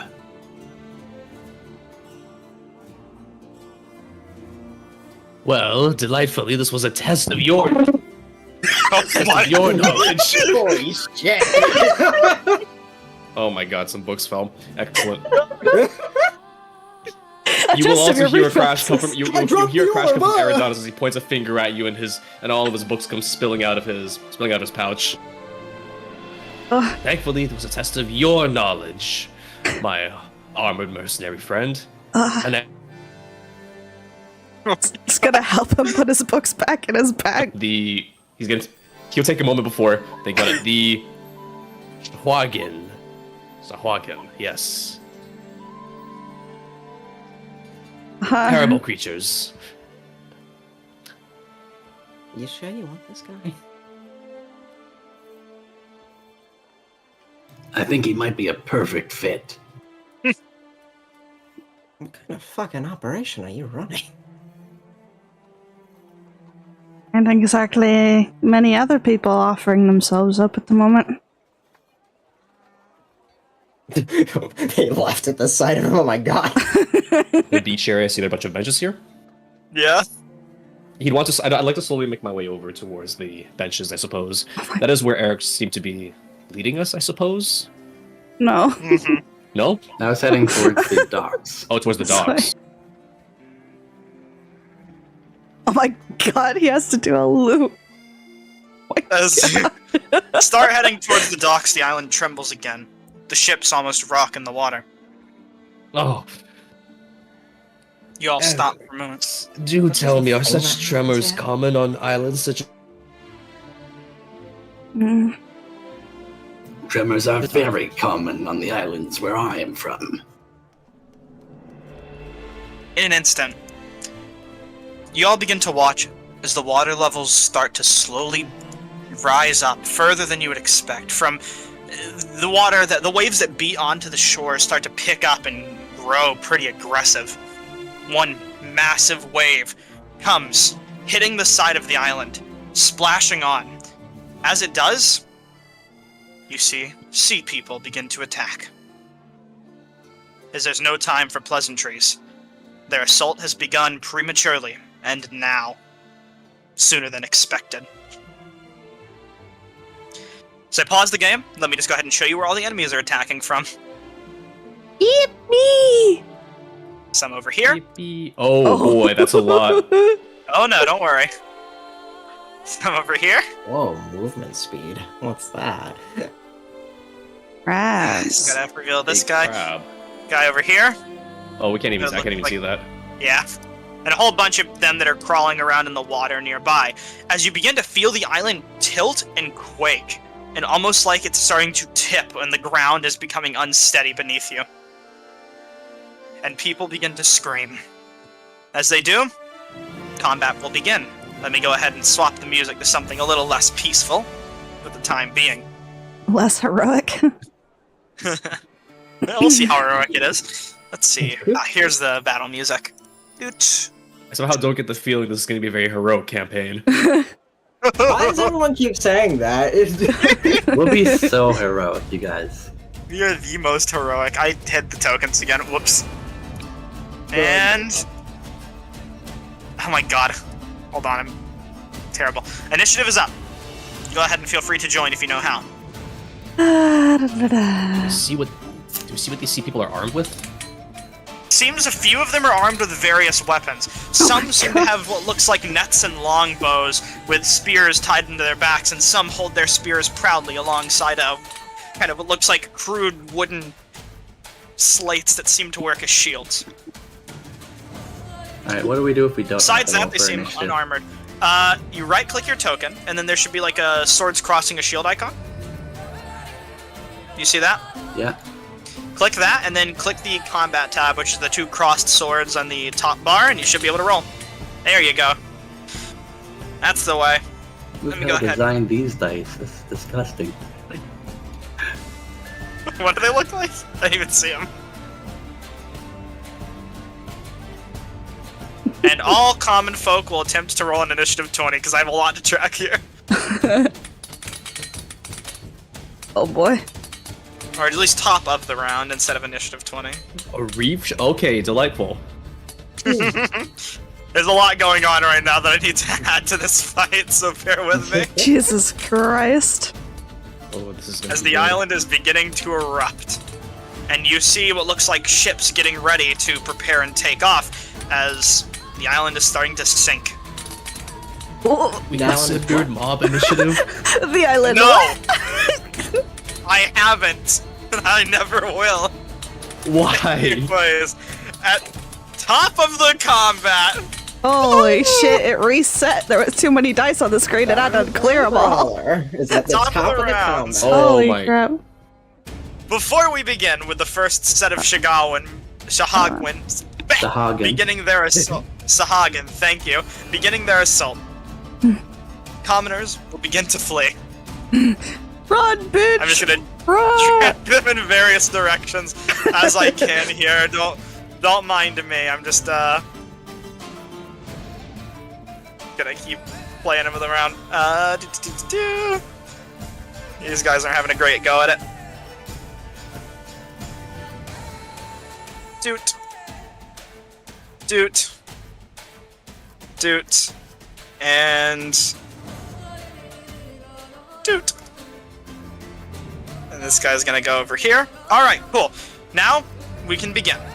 So, as the first Shahagwin jumps from the water, he's going to immediately begin his assault on the local shark hunters.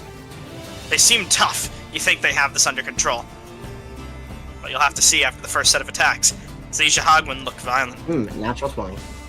Make 2 melee attacks, one with its bite and one with its claw or longsword. Well, we'll start off with a bite. The first strike, being at a 10, will miss, not being able to roll damage, and then he swings with a longsword afterwards, following up his attack. Now it definitely hits. And it seems to have a decent effect on this shark hunter. These people are hunters, but they aren't professional fighters. Oh. Hold on here. Okay. Can I... That might be a problem. I'll have to figure this out later, but I just realized it's a lot harder to subtract health from from targets now. Anyways. He seems incredibly wounded, but still fighting on. This giant crab is going to go. It would attack the others, and it seems like the Shigawin are trying to corral them, but the Shigawin are immediately going to look towards your group from over at the docks, and the crab is going to begin to scuttle towards. It's going to use its action to dash, engaged with you, Finzara. Of course it would. The next crab is going to start by attacking one of the sailors, as the fish people command it. Wait, I should have... Hold on. My apologies. As it is going to begin its assailment with a single claw attack. Ooh. Which rolls high, managing to hit. For damage, 6 points as it claws towards, taking a decent chunk out of the sailor. Sailor seems well and ready, however. Does it hit the sailor? Huh? Who's he what's it now? Sorry, never mind. Don't mind me. Okay. And that's the end of his turn. Sailor seems still in it. Finzira, you're up. First initiative in the campaign. What's your plan? Yippee! Lie down, cry a lot. That'll work. God. You know what? I'm just gonna preemptively slap myself with this because I am going to need it. Here we go. No, thank you. Alright. I'm just gonna fucking point at it with 2 mage hands and be like, please get this fucking thing! I don't want to deal with it!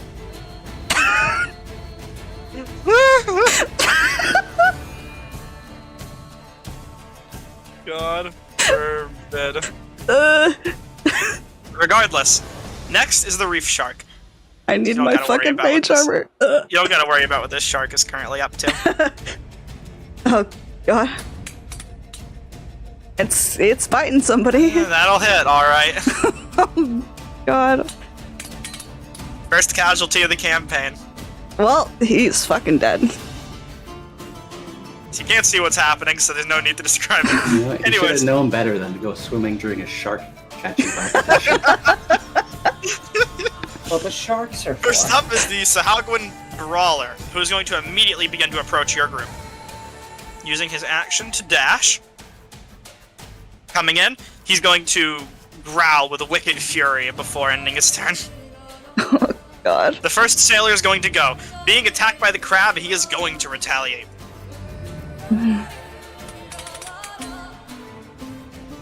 16 hits. Todd? With a harrowing crack, he slams down his massive mace onto the crab, managing to deal a decent blow. He'll make one more attack, as these sailors are hardy folk. That one, unfortunately, is a miss, as it can't break through the hardened carapace of this crab. This Sahagwan trapper is going to go. It is done. It is done. This acolyte from earlier is going to immediately respond in a panic, as all hell has just broken loose. Firstly, they're going to back up to the best of their ability, and then go ahead and cast a spell on the trapper.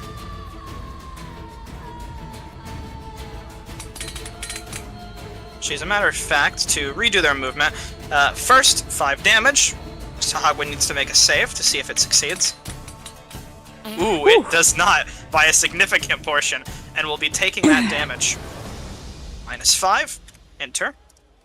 And to redo the movement, they are actually going to start moving in this direction, towards all of you. Trying to keep their head low as they can. Next, Sahagwan Brawler is going to go. Engaging towards this first Shark Hunter, but not being able to fully close the distance quite yet, ending his turn. Okay. Yeah, so what I'm going to do is I'm going to unhook my short swords and then run up to... Right, I'm not fucking... There we go. Right up next to this crab that Fenzira is stuck next to. And just drive my sword into its carapace. 19. Nice. Maybe QOL hits giant crab. Maybe do a well. What the... Middy's fighting back. Liddy is fighting Slash back. at the crab, a 19 hitting, and then dealing 8 points of piercing damage, which seems to have a decent effect on this crab. Okay. Bonus action. With your bonus action, you slash once more, striking. True. Up. Can't add my ability mod. Boop. For 1 more damage. 1 exact point of damage is taken by the crab. Indeed. And then can I position myself between the crab and Fen? Would that be a thing I could do? I would say it'd be the same as a shove action for now. Well, I don't have one of those, so... It's fine. If you can't fight, get to safety. Don't just stand there. This Sahagwan is going to try and rob houses. Wow. He's an opportunist. An opportunist. Honestly, it's very what kind of based. I don't know. Uh-huh. This giant crab is going to actually join his crab friend over here in attacking this sailor. Trying to gang up and get them all at once to their best abilities. A 2 misses. That rolled off a 20. Trapper is going to go, and is going to just ignore this sailor or shark hunter that seems to be preoccupied at the moment and start heading up towards more people, towards you guys, who seem to be putting up a good fight. Actually, you know what? Before I end his turn, he is going to go ahead and make an attack with a bow, a long bow, towards Eridanis.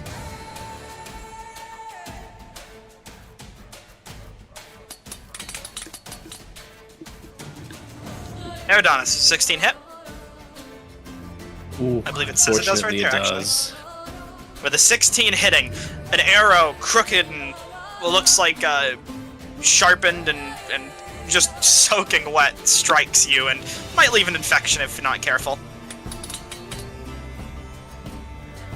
8 points of piercing damage is taken. Ooh. If any of these things hit me, I'm gonna die. Yeah, I'm telling you, you're gonna get crit for 16 damage. If you guys wanna subtract health, by the way, right-click your token. There should be a bar underneath your character's token, or like a little box with a number in it. Just put like a minus however much damage you took in there, and then it will do it for you. Oh god. That's that for that trapper's turn. Next trapper is going to go. Following up to do the same thing. Let me measure range this time though, because it's a bit of a distance. Yeah, that'll hit. And making it actually. This one's gonna go make an attack against this shark hunter. It seems pretty sturdy as its friend missed for now. No, come on, don't I heard that hesitation. I want to take out the shark hunter instead right now. Nope. Not particularly. I want to kill this dude. Oh, fuck. A spear is drawn across the shark hunter's body, blood spurting out wherever it can. And that is going to be the end of that one's turn for now. The shark hunter is going to go. NPC's still alive? Yeah, he's kicking. Oh boy. Just barely though. Okay. And he's about to fight back.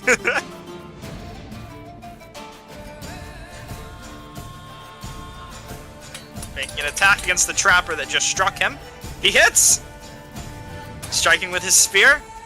He does 5 points of damage. Which is not negligible, but also not enough to save his life. Eric's, you're finally up. Alright, I'm gonna draw the first of my 2 longswords. Affectionately named Coral. And I'm going to charge at this giant crab in front of Enzira and just try to shove it back.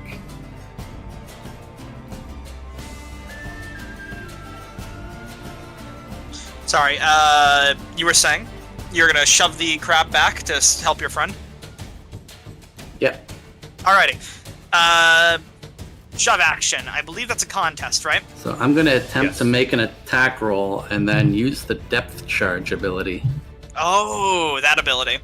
How does that one work, if you'd like to explain for everyone here? So if I move at least 10 feet in a straight line and succeed on a melee attack against a creature of my size or smaller, I can choose to knock the creature prone in addition to any damage dealt. Ooh. Okay. Well, go ahead and make an attack. You can just choose to knock it prone freely. No save required. Assuming I hit the attack. Assuming you hit the attack, of course. Let's see if you do. Seems a rather sturdy creature. Ooh, too sturdy for you, unfortunately. As you charge forward with all your might, swing but unfortunately go wide, missing your mark by only a hair. That is my turn. This sailor is going to brandish his crossbow and make an attack against the Sahagwan trapper. Oh no. He hits. Rolling damage. 3 points! Yippee! That's the end of the sailor's turn. The reef sharks are circling. Yeah, they are sharks. They are sharks. Thanks, Captain Obvious. This trapper is going to engage this sailor as best he can. Before he arrives... Oh, this is a bonus action. Okay. First making an attack with his spear. He strikes the target, hitting, and then stabbing out, dealing 5 points of piercing damage. And immediately after he deals his damage, he's going to try and throw a net at the target to catch him. See if he hits. Ooh, that's a bit of a miss. Badly missing. Sailor, turn. One of the new pleasures you feel in life is pain. What is your next move?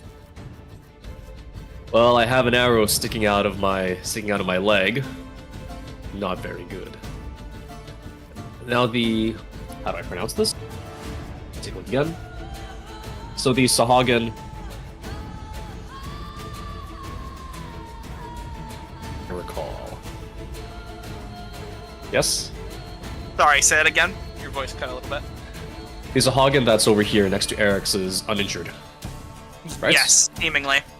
But the crab here is Bloody. also bloodied. Well, in that case,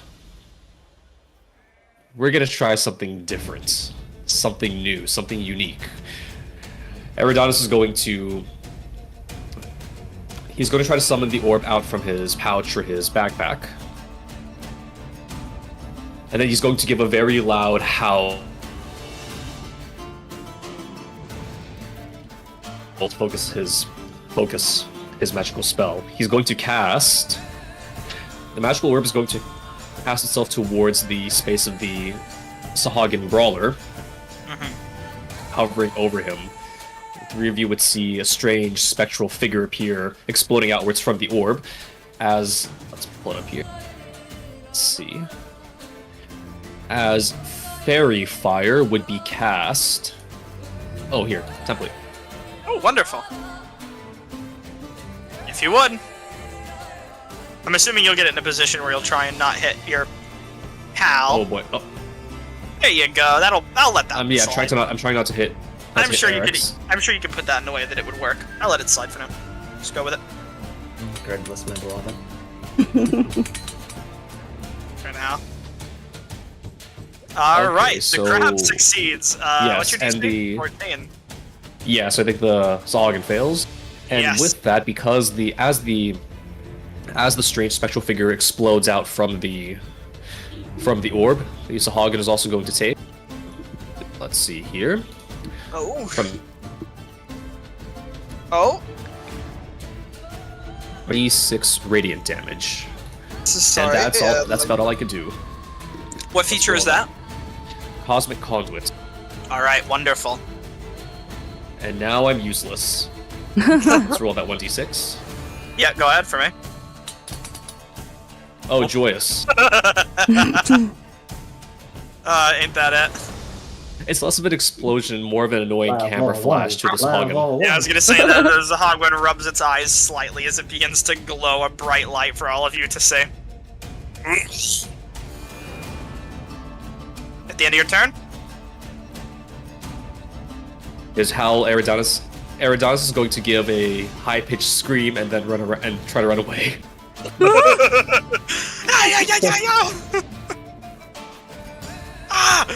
Get this shit off me! Taking cover alongside one of the commoners. Pushing him out of the way. Hey! As he moves to take cover behind this bush, I presume? Yeah, Yes. take a little bit of cover right there. There we go. Next up is one of the sailors, who is going to move in. Positioning himself here, he's going to take a shot at one of the weaker-looking crabs. With a twing of his crossbow, he hits. If he rolls high, rolls alright. Not the I like worst. how all these random sailors on vacation have their crossbows with them. You bet they do. These guys are armed. Do you not keep your personal armory on? This you at all giant times? crab seems incredibly weakened. Close I'm not to on vacation. If I was You on guys just vacation, arrived. I'd be in swim trunks and a daiquiri, and that's it. some tongues, a daiquiri, and a knife. This giant crab is going to engage and attempt to attack the acolyte, swinging one of its massive claws. It hits. Oh, poor acolyte. You'll be meeting God soon. You can ask him your questions firsthand. Is Seems to hurt, as they seem to be panicking. This shark hunter is going to die valiantly, and by that I mean disengage and attempts to flee. I mean, fair. Or dude, honestly. Yeah, he Using his got action disengage, he fucking begins to run. jumped. The shark circles. The sailor will attack the Sahagwin that's right in front of him. Swinging once. Hitting. And then swinging once more. This time missing. So the first attack was a hit, that is 5 points of damage. That's the end of the sailor's turn. Back to the top of the round, we get back to the common folk, who flee in various directions. Broad This one is bitch. going to make a break for it, having his cover blown.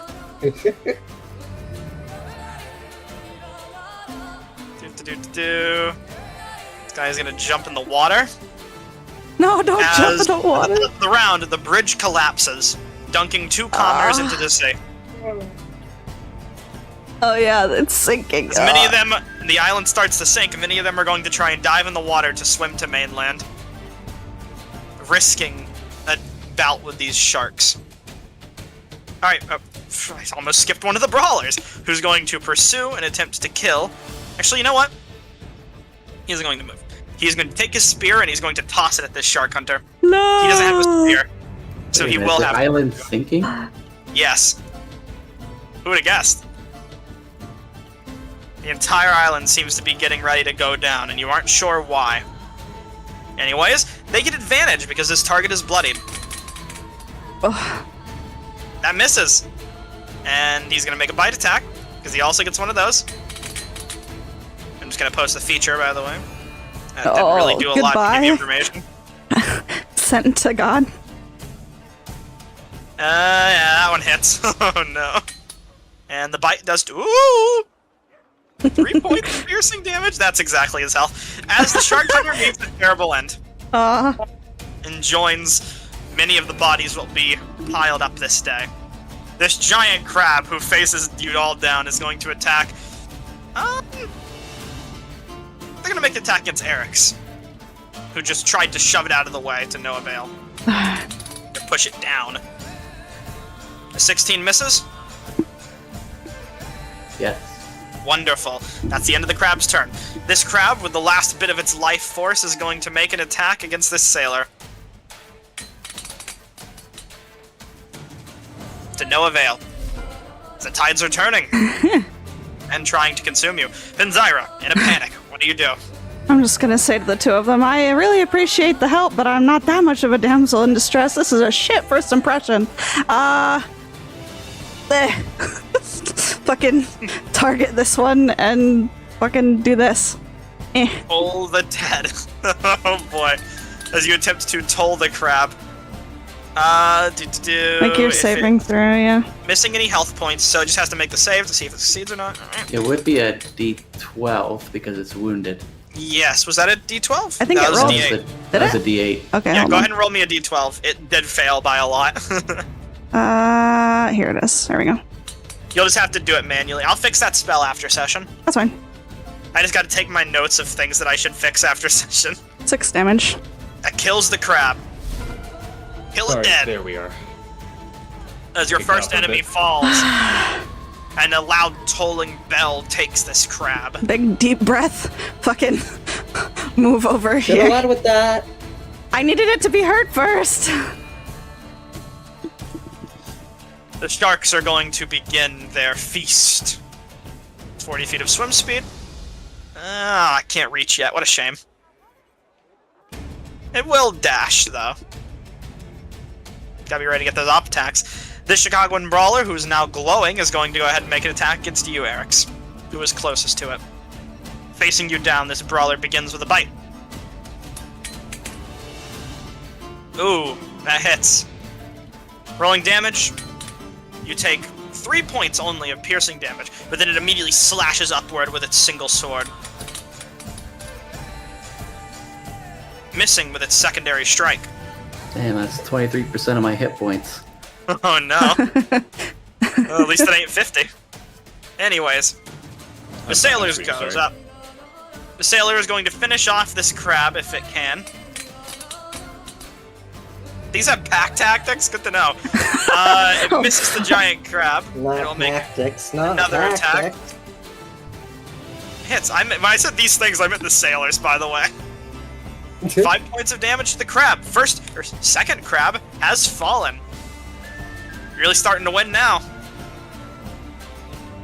This Hogwin is going to attempt to throw a net at this currently swimming commoner to try and drag him under. Where's he even at? I have to. Oh, okay. I see. Oh, that's a critical net right there. Oh, fuck.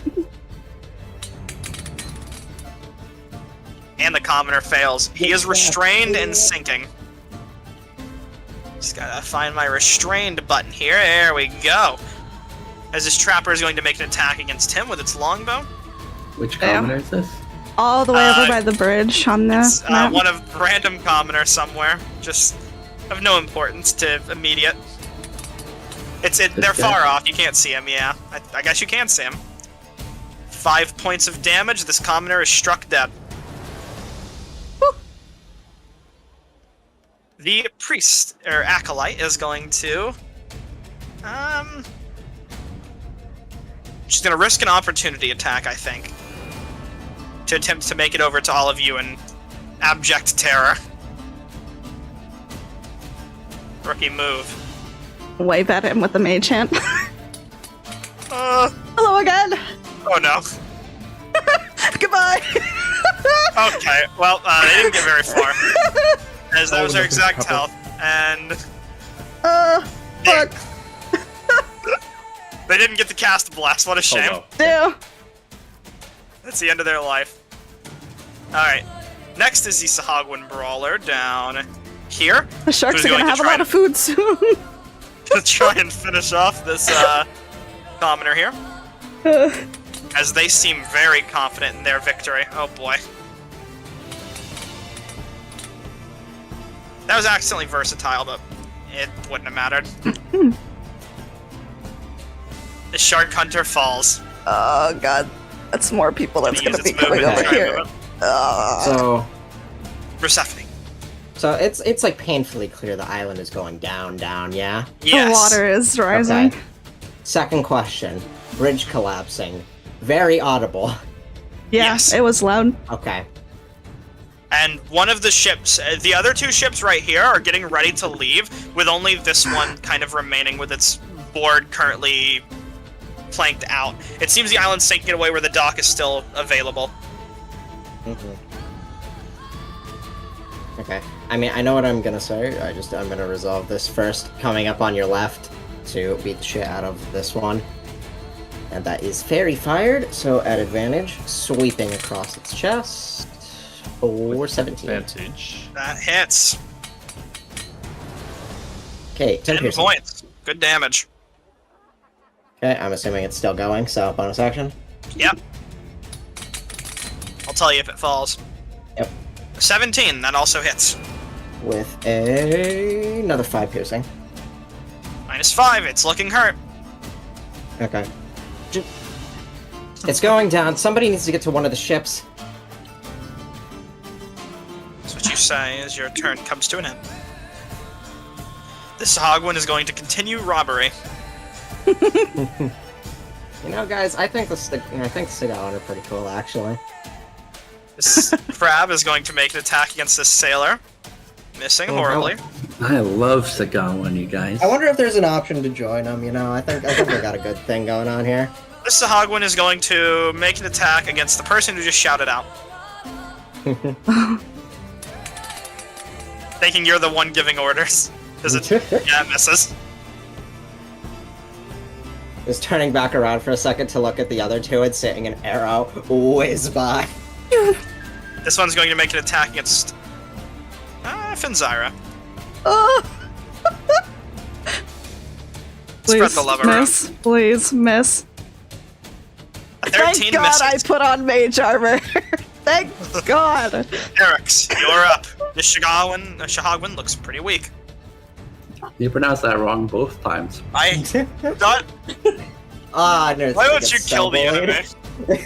Why don't you kill the enemy D&D player? All right. What if I don't? Well, I'm gonna take the shove action to shove the Sahagin. all right. What does it need to do for that? What's the contest again? It Can't can do remember. an athletics or a acrobatics check to avoid it. Same as grapple. Same as grapple. All right. It's gonna do athletics to try and resist. It does not. It's shoved back, and for fun, I'll say it was your action prone.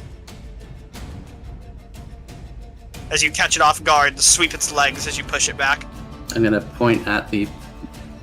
No one else knows this is a pirate ship, but I'm gonna point at the pirate ship. And I'm gonna say, "That's our way off of this island. Head towards that." See some of the crew members on board looking over as they see you approaching and just kind of waving for you to approach.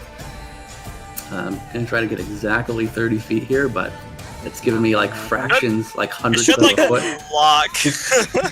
No. Yeah, we don't have grids No on grids, this no map fun. because We're going 30.04 feet, so I grids made this map overextended a little miserable. bit. That's fine. That's You fine. cheated the system. I can't Yeah, I believe bet it. your next move is gonna be 30.96 feet. Grids made this thing miserable, so I did what I could. Yeah, cheating. I got a this little is bit of extra movement. Advantage, but that doesn't matter because he hit. I think it actually locks 30 feet. It does. It I don't know why it doesn't. doesn't for him. I'm It using should. the ruler. Oh, you're using the guys using ruler. the ruler? If you just drag your token, it No, will. no, I'm not. I'm not. I'm dragging my token. I'm saying Yeah. they're using the ruler. If you. Oh yeah. Well, I have no clue then. If You guys dragging your don't- token doesn't work, then You that's guys that. don't move with the ruler tool.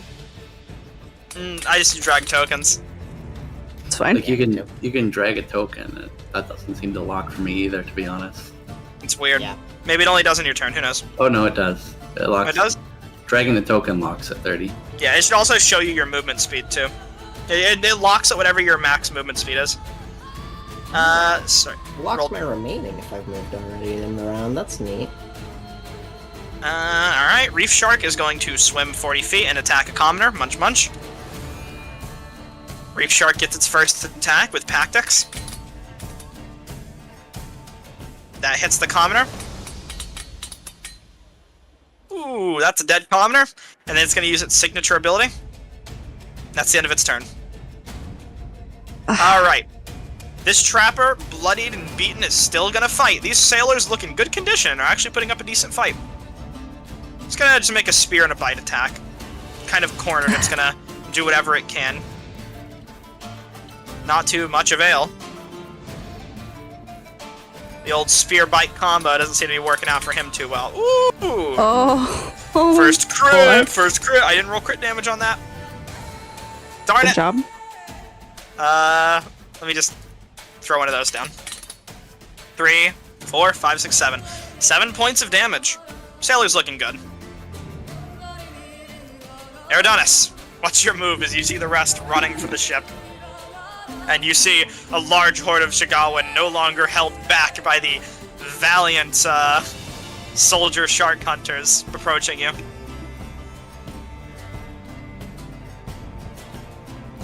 Far be it from me to do the work of professionals, seeing the soldiers all dying around him.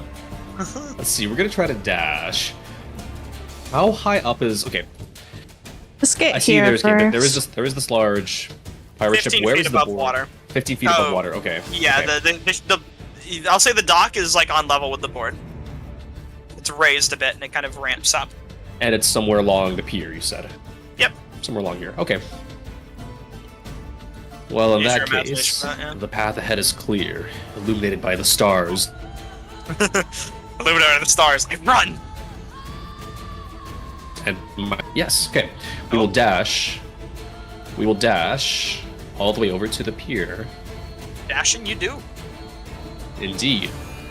Let me just check to see if there's anything I can do as a bonus action in the meanwhile. Nope, nothing. Eridanus is going to run, slipping briefly past Eric's as you see his terrified face. That's it. End turn. Ever, what a wonderful feeling. Not as good as the others, but you know. He is going to make an attack against this Sahalwin. So whatever the fuck you gonna call it.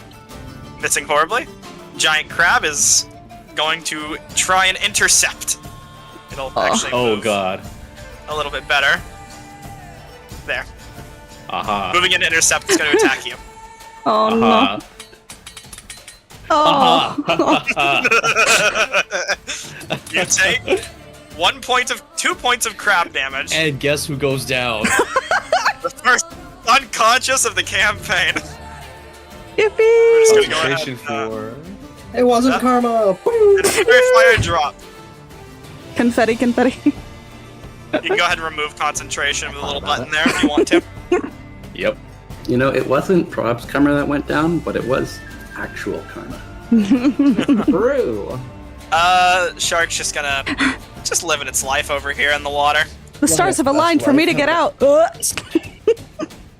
Sorry. The sailor is going to try and dispatch this Sahalgoin Parapur with advantage because of pack tactics. The Thuggin's energy inside of this sailor. Managing to hit. Dealing 8 points of damage. That is a dead Sahal fish person. That's a fish person. I'm going to stop trying to pronounce the name. I got a question for you, nerd. Whenever you Uh-huh. have a moment. You're good. I've probably got a little bit of experience with Sahagin, fighting them previously, right? And would I know if they speak any languages that I would know? Let's see. They seem to speak their own custom kind of language. So when you look up your pronunciation guide, Sahalgan. There you go. But they don't speak any language that you would understand. Not most of them. Yippee! So if I found like an important looking one and like pinned him to the ground, I could interrogate him? Yeah, maybe. But none of these ones seem particularly of that sort of persuasion. Unless you had a way to Alright. understand other languages. Good to know. Tolling the dead. Kill. Who are you tolling? This one. No, this guy. Okay. Ooh, bell. It'll make it save. You have to roll a d12. Just remember to reroll damage, because Yeah, that's a thing. You rolled a natural one. Jesus Getting a lot Christ. of funky dice this session. Well, there you go. Great. Take your one damage. I just saw BT. Shark, Much Munch. Gonna try and speed through these guys' turns since these are kind of irrelevant. Just eating commoners. Sam. Wait. Sorry, that was top of the round. Commoners should have moved. This commoner might live. Let me go ahead and move some commoners. They do! Oh, I moved them too wrong. First commoner's out. Second commoner's out. They're all out. Oh, you forgot about these guys, but these guys are Well, not the out. ones that matter. ones that They're matter. gonna panic. Get over here, getting ready to jump in, looking like they're trying to hype themselves up. To They ran in the Jump in wrong the direction. well, ain't that their biggest crime? Yeah. This one is going to pray to the Stormlord for protection. You see Jadad walk out of the bar to see what all is going on before panicking into a mad sprint. Come this way! Understood. I'm getting on the ship! Getting the Continuing on. fuck out of here! This brawler is going to attack Persephone after using half of its movement speed to stand up, no longer being marked. Bring it, bitch. One bite attack. At a 10, that misses, and then a secondary longsword attack with one hand. At a 6, that also misses. As it seems lethargic from all the hits that it's taken. This sailor is going to attack this. lean backward after its bite and then block up with the sword to parry his Whew. bad strike. Hell yeah. Block you do. Ooh, this crab might... Yeah, that crab is dispatched with ease as this guy strikes him down. And then is going to move in to try and assist you guys.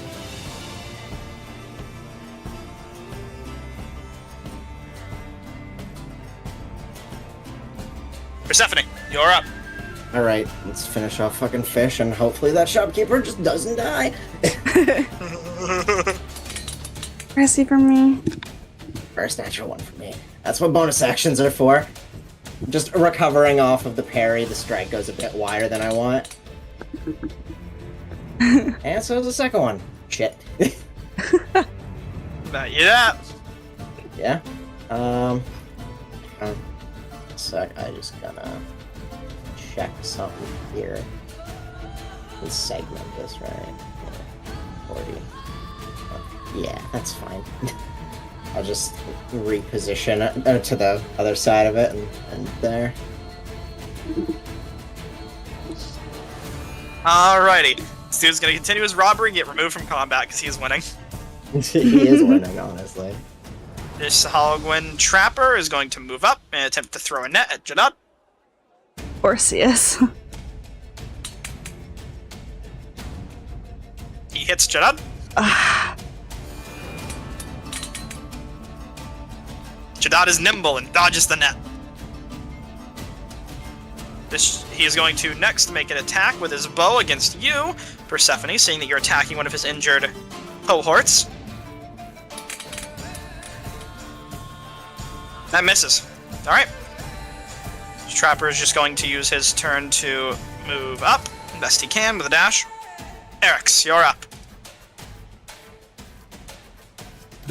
Well, we've got an unconscious person It seems to fit the bill exactly for what the pirates were looking for.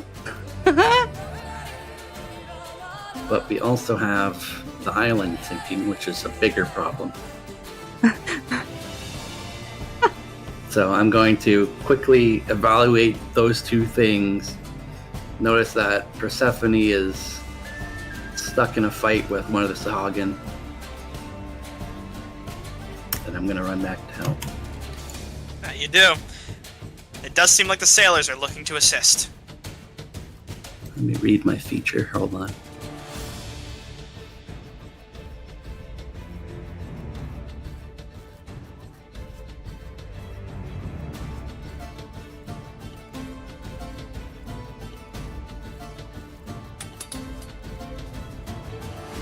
All right, I missed. L. First attack goes wide, unfortunately. That's the only attack. The only attack goes wide, unfortunately. I'm gonna basically dash back across the sand and try to tie this Sahagin up in a close combat fight with my longsword, trying to drive it back from Persephone. I'm gonna just like glance over my shoulder briefly towards Eridanos, and I'll say, "Head to the ship. Get everyone you can on board. I'll buy you as much time as I can." Speaking to the unconscious man. I was talking to you. Oh, me. Sorry. I heard look towards Eridanos. I didn't words. This sailor is going to make a crossbow attack against the giant crab that Eridanos is all wrapped up with. That's a hit. He's killing some crab. Heck yeah, 6 points of damage to the crab. Holy crap. Reef Shark, I'm just gonna remove these guys from initiative as we go along as well. Alright, let's see it. Eridanos, you're up. Make first death save. Aha, let's see. How does this work? I think you just roll a d20 for it. There isn't not to. I know there's like a button for it, but d20 works just as well. Does the prophecy come true? Does someone No. die on session 1? That The is crowd your is up in a first turn. failed death save. If you there's actually a button you can press for it. Yeah, that's what I'm trying to figure. Oh, Yeah, you go ahead and mark one failure. All right, you can do that button in the future. That's your first one. This sailor is going to run up. Huh? Trying to be a hero, this sailor has 100 to 400 feet of range. He can reach that. That's in his range of attack, which he will use to shoot the crab. He hits. This crab ain't living. Woo! 7's enough to kill. They shoot the crab as it's pierced with arrows. You hear its shell cracking as it dies. Crab meat's on the menu.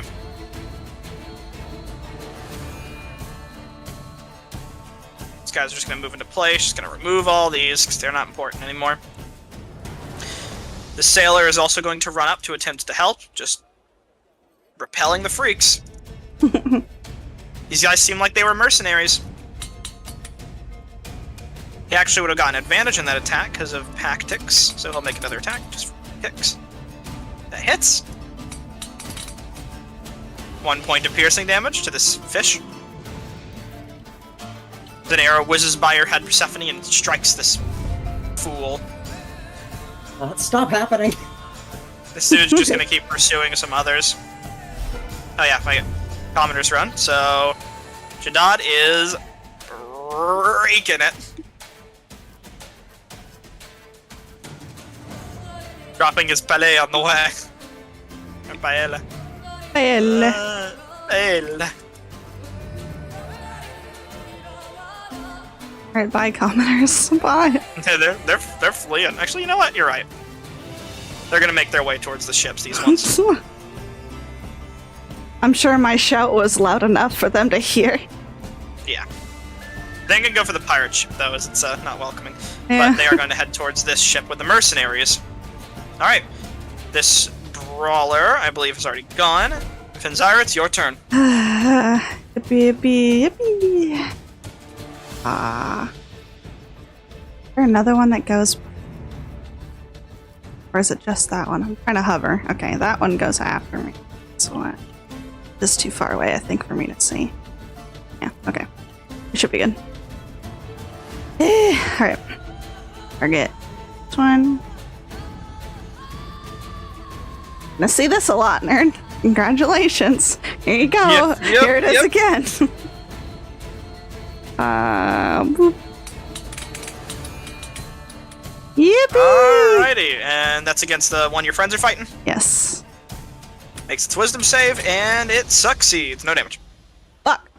Okay, well, that's It's great. gonna be really funny if Eridanos bleeds out to death. It's fine. No, read the prophecy. Read the prophecy. Is an action you can stabilize.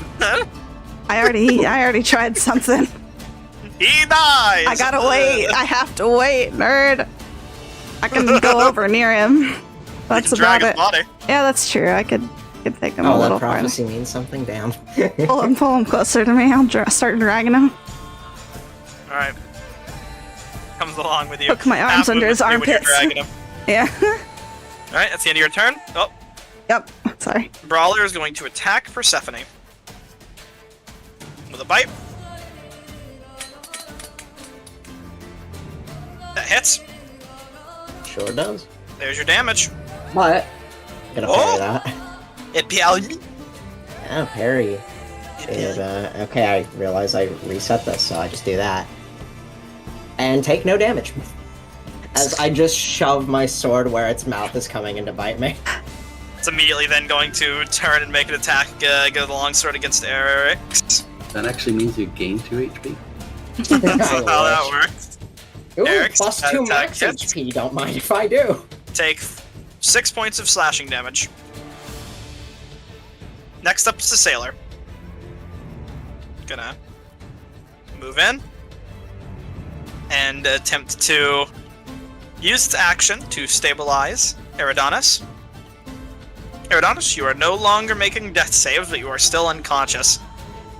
And for all intents and purposes. As the sailor is just gonna see you dragging Eridanos off and just get ready to fight.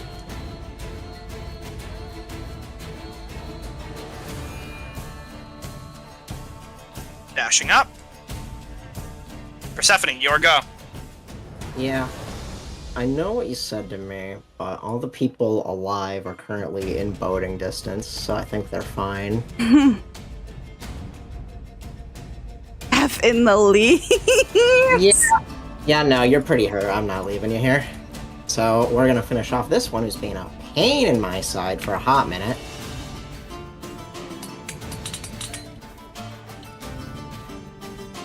Okay, 16.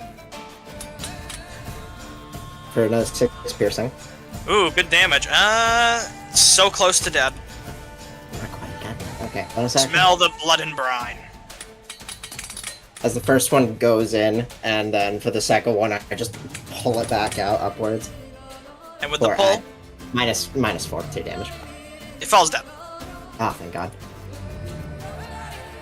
Okay. Listen, you're the one that's damaged. Tag, you fall back. I'll handle it.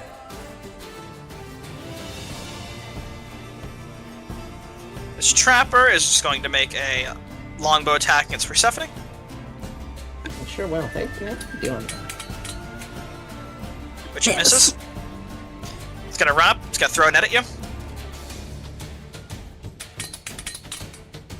It should also misses. Can I catch the net? Miss. Can I just have that? Sure. I know it's a net. You have a Chigawan net, it's all briny and you see like a barnacle wrapped up in it. Yeah. This dude's just going to run up and attempt to net you as well, seeing his friend fail. A weighted net strikes you. Ah, it's cocked on a 5 for me. I'm so mad. Take a strength save. Actually, let me Okay. check. Hold on. A larger or smaller creature hit by the net until it's free, and that has no effect on creatures formless. Blah blah. A creature can use its action. Okay, you have to use your action. You're restrained, however. Quirky. 5 slashing damage needs to be dealt Catching with the, in that range. catching the first one made the second one harder. You realize far too soon, unfortunately. Eric's, you're up. You see your friend netted next to you that just told you to get out. What do I have to do to get rid of this net? You just gotta slash it. Try that. Believe. I guess I'm not targeting anything for this. I'll just make an attack Yeah. roll. Yeah, if you would. It's a general attack roll will do. If you're not targeting anything, it might not let you attack. I'll What just you roll a d20. Well, what you could do, if you click your weapon and open the description, there should be a button that says attack, and you can just click that in your inventory. Like the edit item. Yeah, when you like go to Coral, flick the name of the sword, and you see a I drop found down. it. Yeah. That lets you attack when you're not targeting anything. Everyone take notes for the future. It The roll didn't didn't put it- go through. I'll Yeah, let you it didn't put it in the chat, but that was a 16 on the die plus 4. Oh, was it private? No, it didn't go through for some reason. Okay, 16 plus 4, got it. Maybe it's just delayed. That hits, roll for damage. Same method. Let me take Hopefully it works this time. If not, you know the dice. Yeah, damage. It's a long sword, so it's going to be a d8 plus 2. Did you put it see in the what the die was? 8. Yeah, it was an Yeah, it eight. was an 8. All right. The it net didn't go- is slashed and destroyed. Stephanie is going to still be prone, but the net's broken. All right, and then with cutting the net, I'm going to say, "All right, but you better be right after me." And I'm going to run away without disengaging. Ooh, it's going to get an opportunity attack on you with advantage because you're bloodied. It's going to take a bite at you because it's blood hungry. Oh Oh, you're right. You're 2 right. points of piercing damage. You living? It's got one more. Don't say like that. I'm alive. It can't do two That was an attacks with a opportunity attack, reaction. yeah. Oh wait, no, right. Yes, Opposite. you Sorry. did. Sorry. Alright, Eric, you I flame. think 30 is like right around there-ish. Yeah. Sailor said, get behind us. We'll hold them off. Get to the ships. Everyone being a hero today. I don't know Sailor about that. is going to dash in. Adonis, you are still unconscious, but making no death saves. Should have made a medicine check with the sailor to make that thing, actually, but whatever. Oh, one of you better have a healer's kit.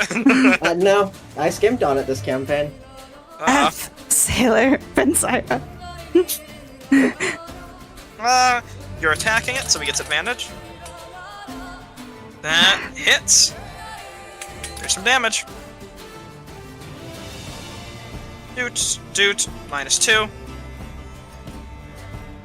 Last sailor is going to just dash straight through all of you the best he can, and take a shot at fish bloop. Ooh! With a crit hit. What is your ult? Really good damage. 9. 15 points. Hurts. I did that wrong. Hold on. Oh god, I think I just erased it. Yeah, I did. 25. Let's just put you back where you belong. -15. Minus, like, what? I think you took, like, 2 points. Alright. Just gonna remove everything else from combat that isn't in your immediate purview as the rest of the island goes on. Exandria, you're up. Yippee! They're already out of the net. Okay.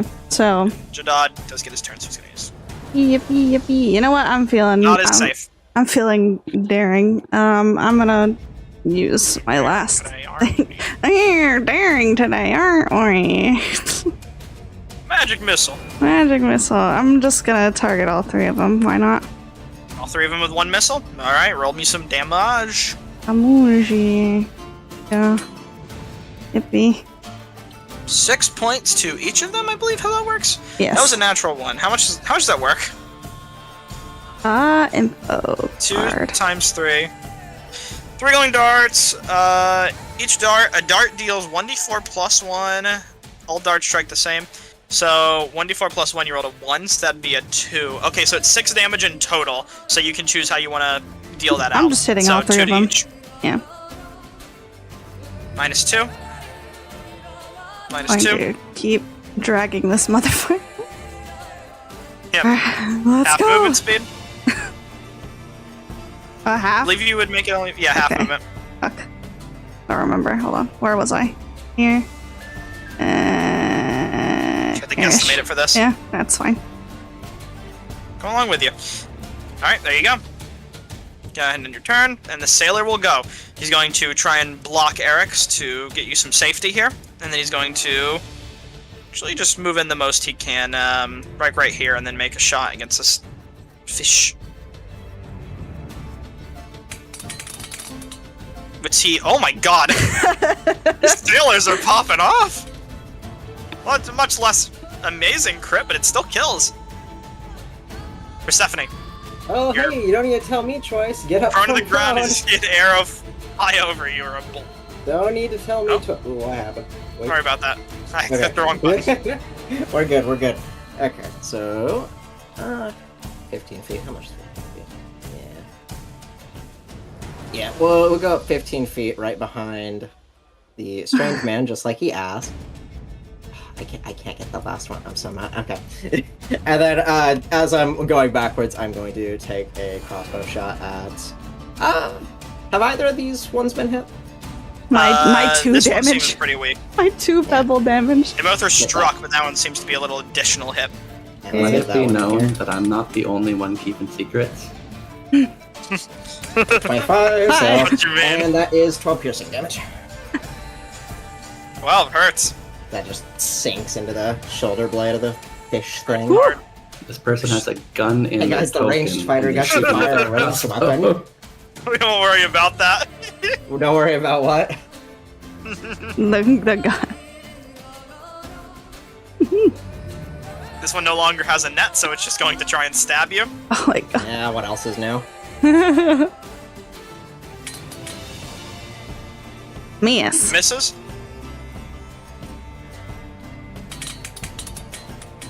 Hits us. Everyone's gonna take their lashings. As I once again shove a crossbow directly into its teeth. Take 1 point of damage. 1 whole damage. This dude's gonna attack the sailor. The island is beginning to get overrun. Ooh, hit sailor. Ooh, 9 points. Sailor's nice and sturdy though, big mercenary energy. And it's gonna make its bite attack. How could I ever forget that? Silly, silly me. That one misses hard. Eric's. I believe I've got some javelins on me. I mean, I'm you could gonna- probably pick up a handful even if you didn't. Measure the distance. That's roughly 30-ish feet. That'll work. Some basic harpoons you have.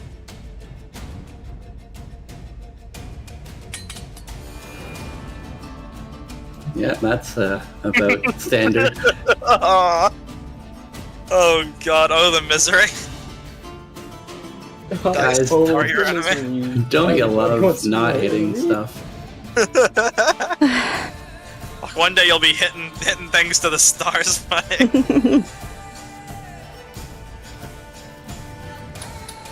Just gotta fuck them up. Woo! These sailors, they don't know nothing about not hitting enemies. They hitting everything.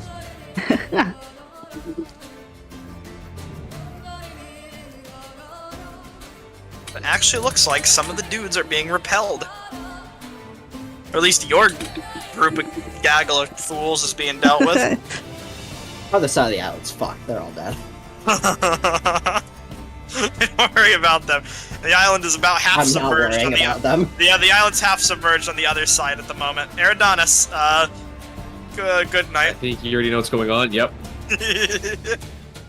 Sailor, where is he? He's gonna move in.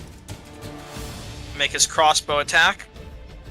That's not a crossbow. That will be a hit. There's some damage. Keyword some. Moving in. Make some mace attacks. Just joining in this mosh pit right here. Oh. Oh god, that scared me. I thought like Foundry freaked out when I hit it. -4. And then making a secondary mace attack.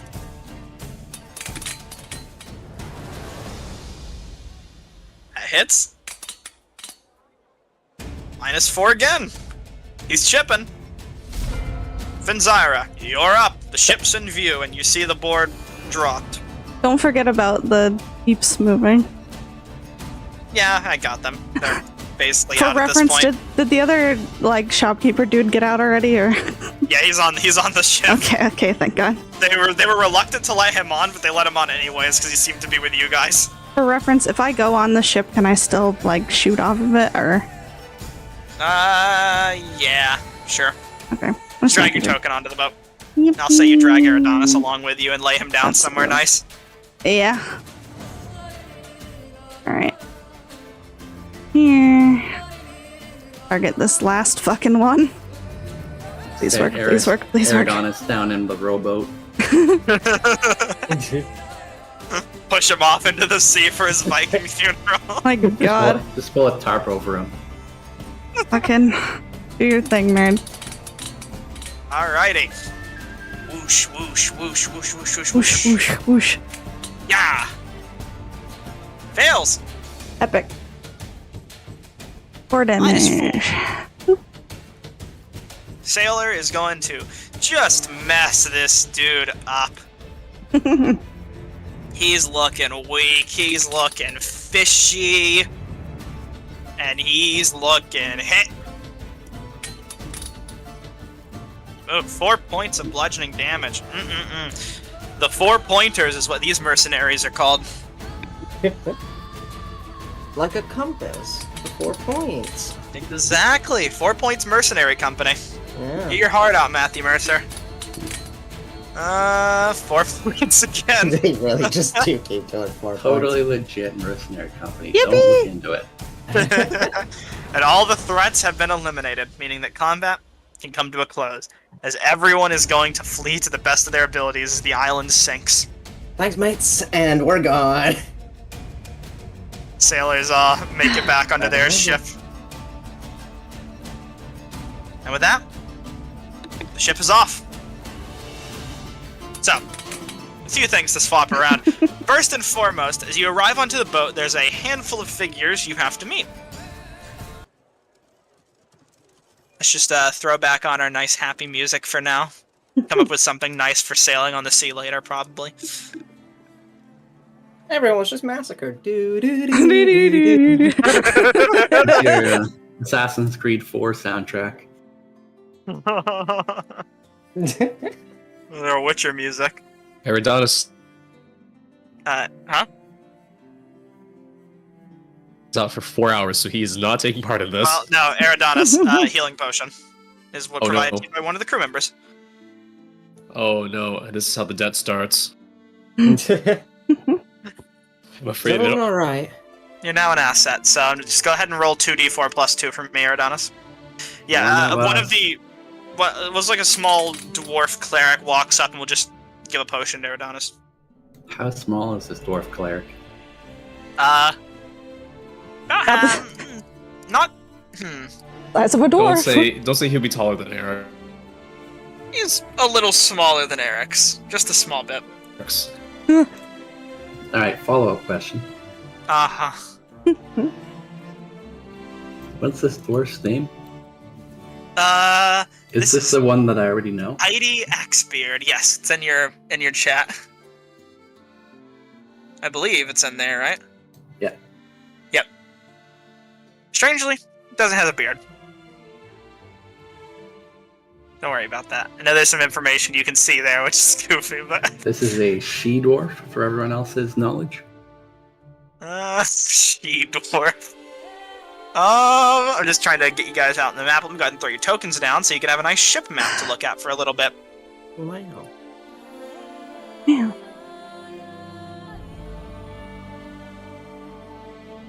Just, slap you down here. You down here. Make sure some stuff is taken care of, and... Boom. The Wave Chaser. So you can see little pictures of the crew as they talk. As you all arrive onto the ship, the captain looks all of you down. Heidi rushes to assist the best she can towards Eric's condition. Eric's, you've or not Eric's, Eridanis, you find yourself conscious once more, but looking up into the deck, rain falling on your face. She says, "You alright?"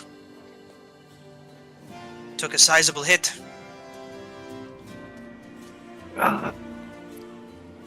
Are such attacks local custom? I suppose that's one way to say it. He's breathing, 3 earrings. Good. She looks over to you, Eric's. Is this all of them? It's all the competent ones. What about him? Hold on, I gotta get the token for Jadad. She'll point over to the corner of the ship where you see Jadad currently stationed. Seems not to be much of a fighter, but he seemed like he was with you. He knows how to make an overpriced cocktail. Interesting. I suppose he'd be willing to share his recipe then while he's here. Looking over to Jadad, Jadad says, I suppose I'm in your debt in that regard. What happened to the island, though? The earrings will say, that's a wonderful question. I expected the fish folk to attack, but I suppose the sea devils and that artifact of theirs can do a little bit more than I was prepared for. It's put a dampener I'm sorry, thing. sea devils have an artifact that makes islands go under the waves? Congratulations. It seems that way. Eric seems to trust you enough, which means that for now I can trust you all. Are any of you interested in glory, treasure, and saving, making revenge for those who just died in this terrible tragedy? Within reason. Sure. Wonderful. Yes. Next to all of you. Looks over to you, Eric, Eridanis. Eridanis would shrug. Seems about to be as interesting a prospect as any. You mentioned an artifact. Yes. Now we can begin. I don't know what it is called, but I know that, from what I've gathered, one of the sea devils, or these sea devils, now have a new leader. I have not heard her name, but she worships a god known as Ukatoa, an ancient sea leviathan, if you would. And she beseeched this deity. From this beseechment she was given a relic, something to let her channel vengeance for the land folk, if you would. I seek to steal that artifact from her, so that we can sell it and make a pretty penny and a good reputation with the Plank King. And now all of you are in my debt, meaning that you would be willing to help me. Yes? A relic like that could sink islands? Who would you sell a thing like that to? Well, I'd sell it at Darktoe, fencing it somewhere in the Plank King's court, but regardless, I doubt the relic itself had the power to sink the island, but whatever ritual or whatever nonsense these sea devils are able to perform is what did it. I'm not sure the specifics. Maybe Don't the you island think, was on a rickety crag. Don't you think a power like that would be much more suited in your paws? She thinks. Perhaps. I'm not beyond testing it out, but the Plank King was fairly obvious with his commands. He wants the artifact. To learn what it does. And besides, I do not personally worship this Ukatoa, so I doubt the relic is going to be as valuable to me as it would one of them. At least in usefulness. I'm more interested in reputation and gold. So what do we do now? Do we know where the Sahagin will turn up next? I have a feeling they're probably not going to be too far at the crash site of the island underwater. But that's the issue. Underwater. Meaning that we are going to have to find a way for all of you to go confront them. I have Good luck with that.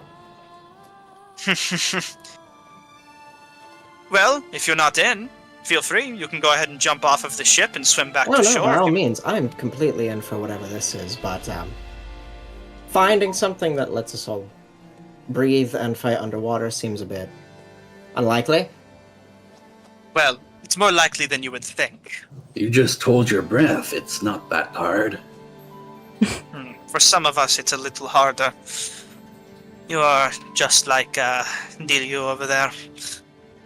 But I have a connection who will be able to give us potions to let us breathe underwater, alongside a few other items you might be able to purchase from him.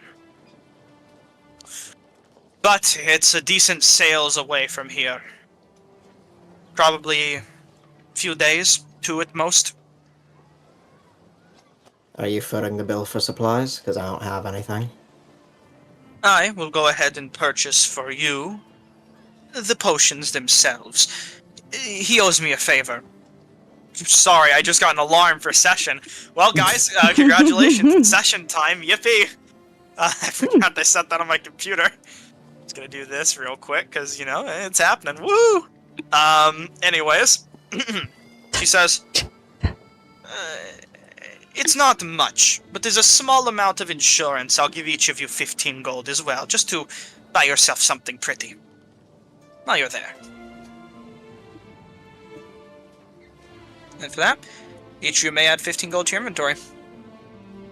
15 Making gold. profits. Regardless, this job is yours to get that artifact back, and we'll be the only ship that's able to take you out. Should you succeed, we know exactly where to go and sell it, and we'll be able to make you your cut. But we need to see the artifact first to know how much it's exactly worth.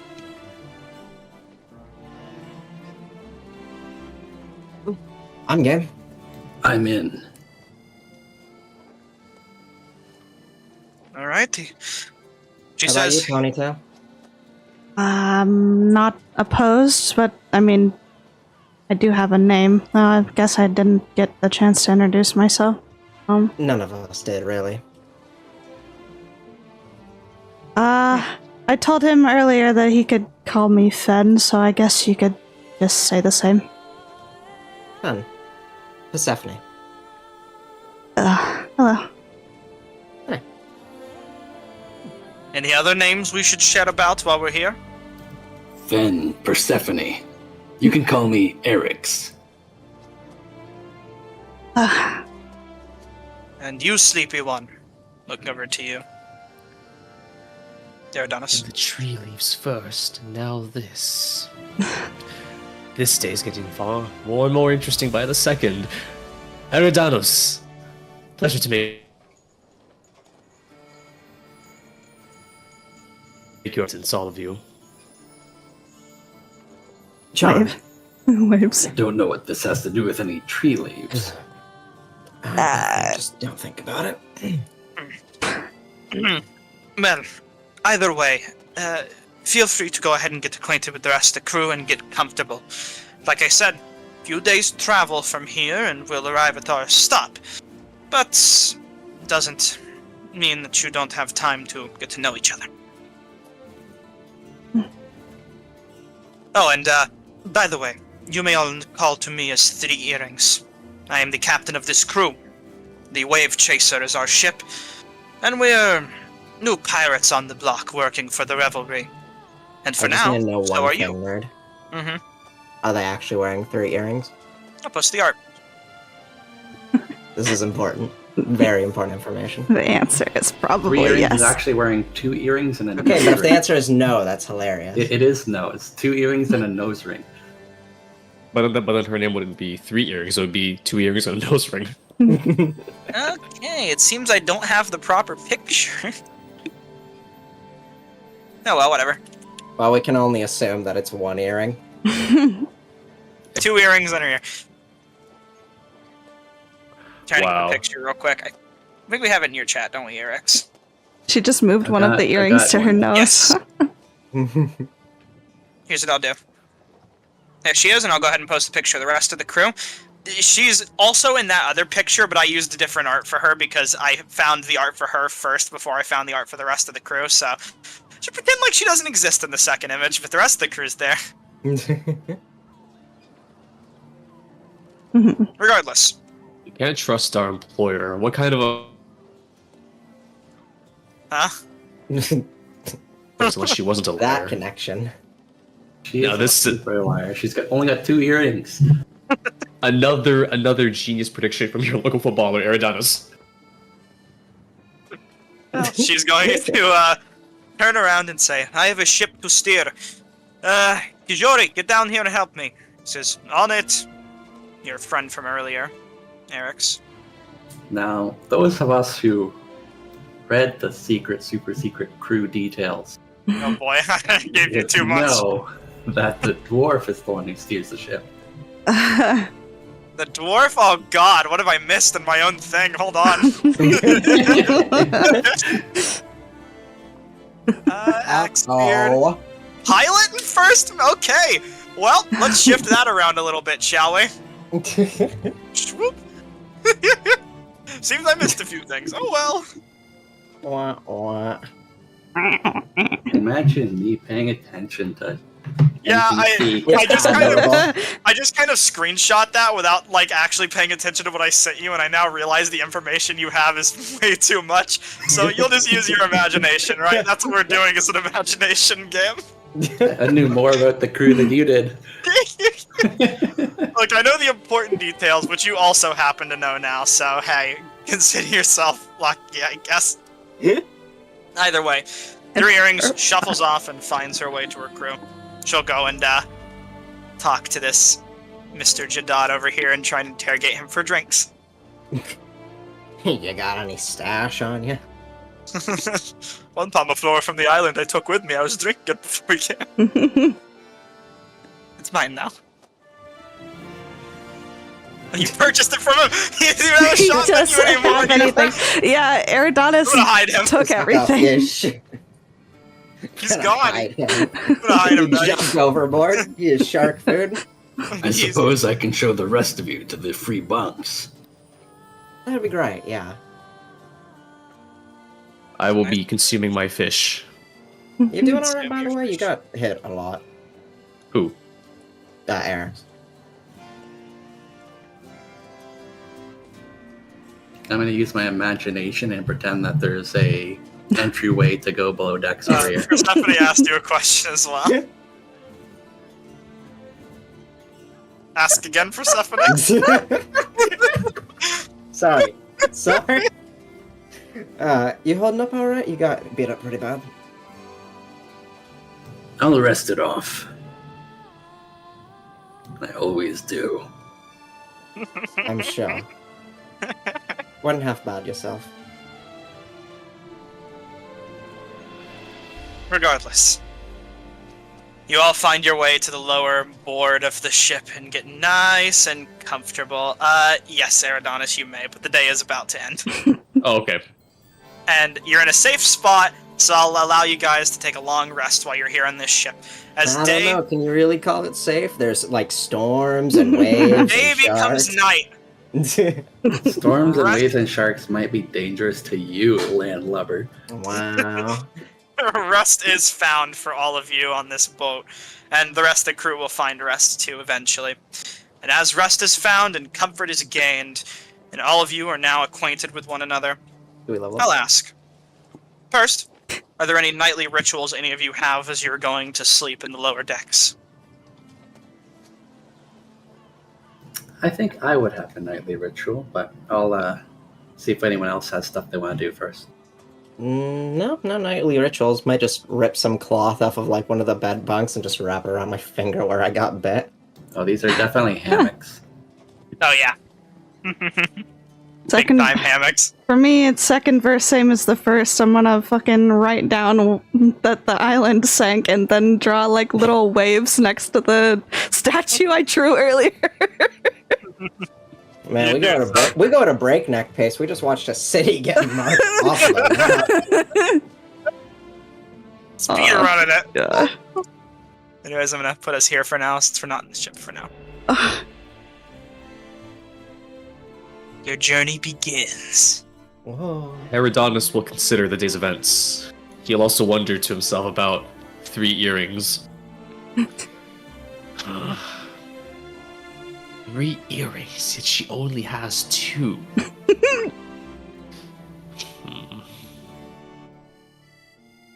And then you'll start tracing weird patterns in the. I presume that there's like the wooden floorboards above us, right?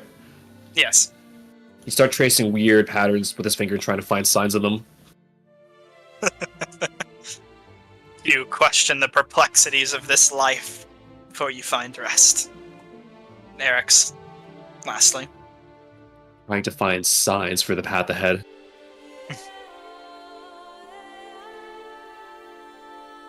I'm gonna take my second longsword out of its scabbard, and it's notably in much, much worse condition than the first one I was using in the battle.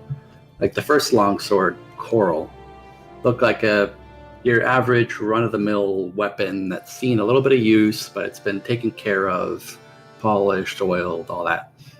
The second longsword that Eric's carries, if anyone is still awake, they would notice that this thing is like from tip to tang completely rusted.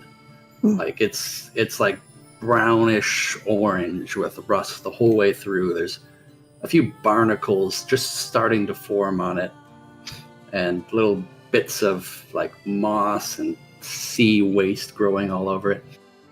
And Eric's is going to spend probably an hour tonight just as using as much elbow grease as he can, removing all the barnacles and trying to clean up some of the rust with a little sanding stone that he's got. And he makes decent progress in that hour. And as soon as he finishes, he puts the sword, he puts a little bit of oil in the sword, puts it back in the scabbard, but it really doesn't look like it's improved all that much. Like it looks like all the barnacles that have been knocked off has started to grow back almost in a weird way. Like that shouldn't be how it works, but that's how it's happening. I'm definitely still a bit of a night owl because, funny drow. But at this point, she's probably they've probably let down their hair, undone the bandages around their chest, and just look at you polishing it. Just, do you actually use that thing? Well, it's not exactly a suitable weapon. Yeah, I can tell. Where'd you get that thing anyway? Sunken City? Actually, yes. I don't know what I expected. I probably should have guessed that would be the answer, but...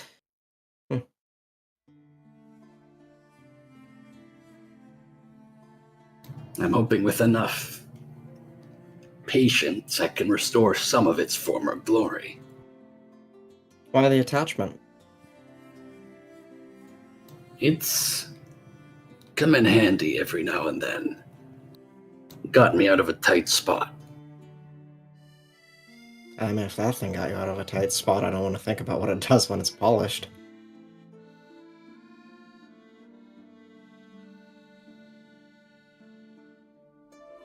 Rust. I don't know what it'll do, but I can only hope for good things.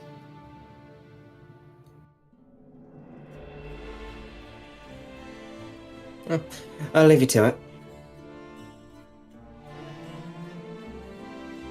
Alright.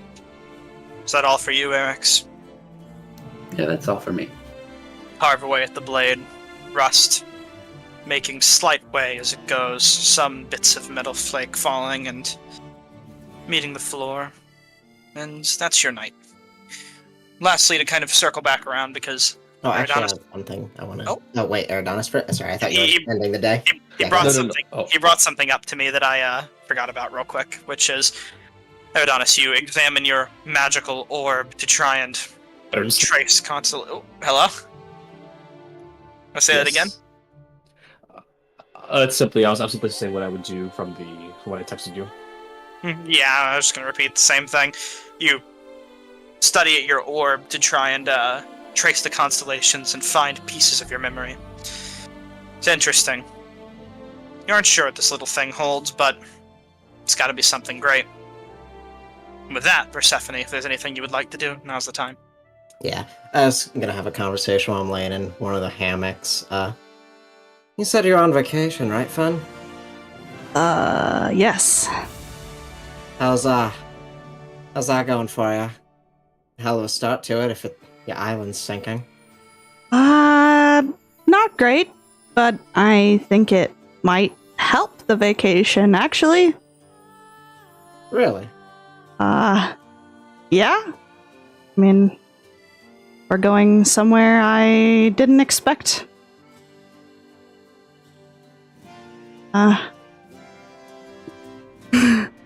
Nervously smiles. I mean, hey, if you can stay positive about that, I'm not gonna take that from you. I mean, obviously it's not great that the entire island just kind of went down, but, people got away. Some of them. Yeah, hopefully a good amount got across before that bridge collapsed. Yeah. Not sure that went as well as it did, but hey, can dream. Less people got away than I would have liked. Yeah. Jadad, laying down with all of you in one of the nearby areas listening in, will just say, truly is a tragedy. Hopefully Yes. you can avenge it. Right, avenge it.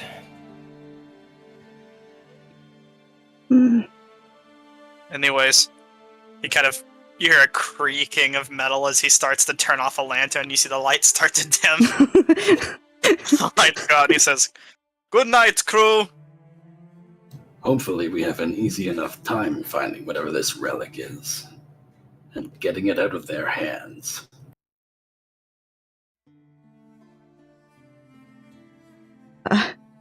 Good night. I'm taking the hint. Good night, my bartender friend. And with that, the question falls to the silence of the night, and your crew finds rest. And may all take a long rest, and the session will conclude. As it does, you all, of course, are going to be level 2. Yay! Congratulations. Fuck. For a well-fought fight and Excellent. an almost lost warlock. Let's hope your luck turns around. No, I And my No. level up's over. walk away from this session happy. Oh wait, I've got an emoji just for this. Look at all you guys got having to an pick spells. Well, the answer for now is yes. Anyways, I need to quickly go AFK, because I haven't been AFK for the whole session, but good session, everybody. Super glad we had it. I'll be right back. Aye. Alright. It has been super duper fun. We are going to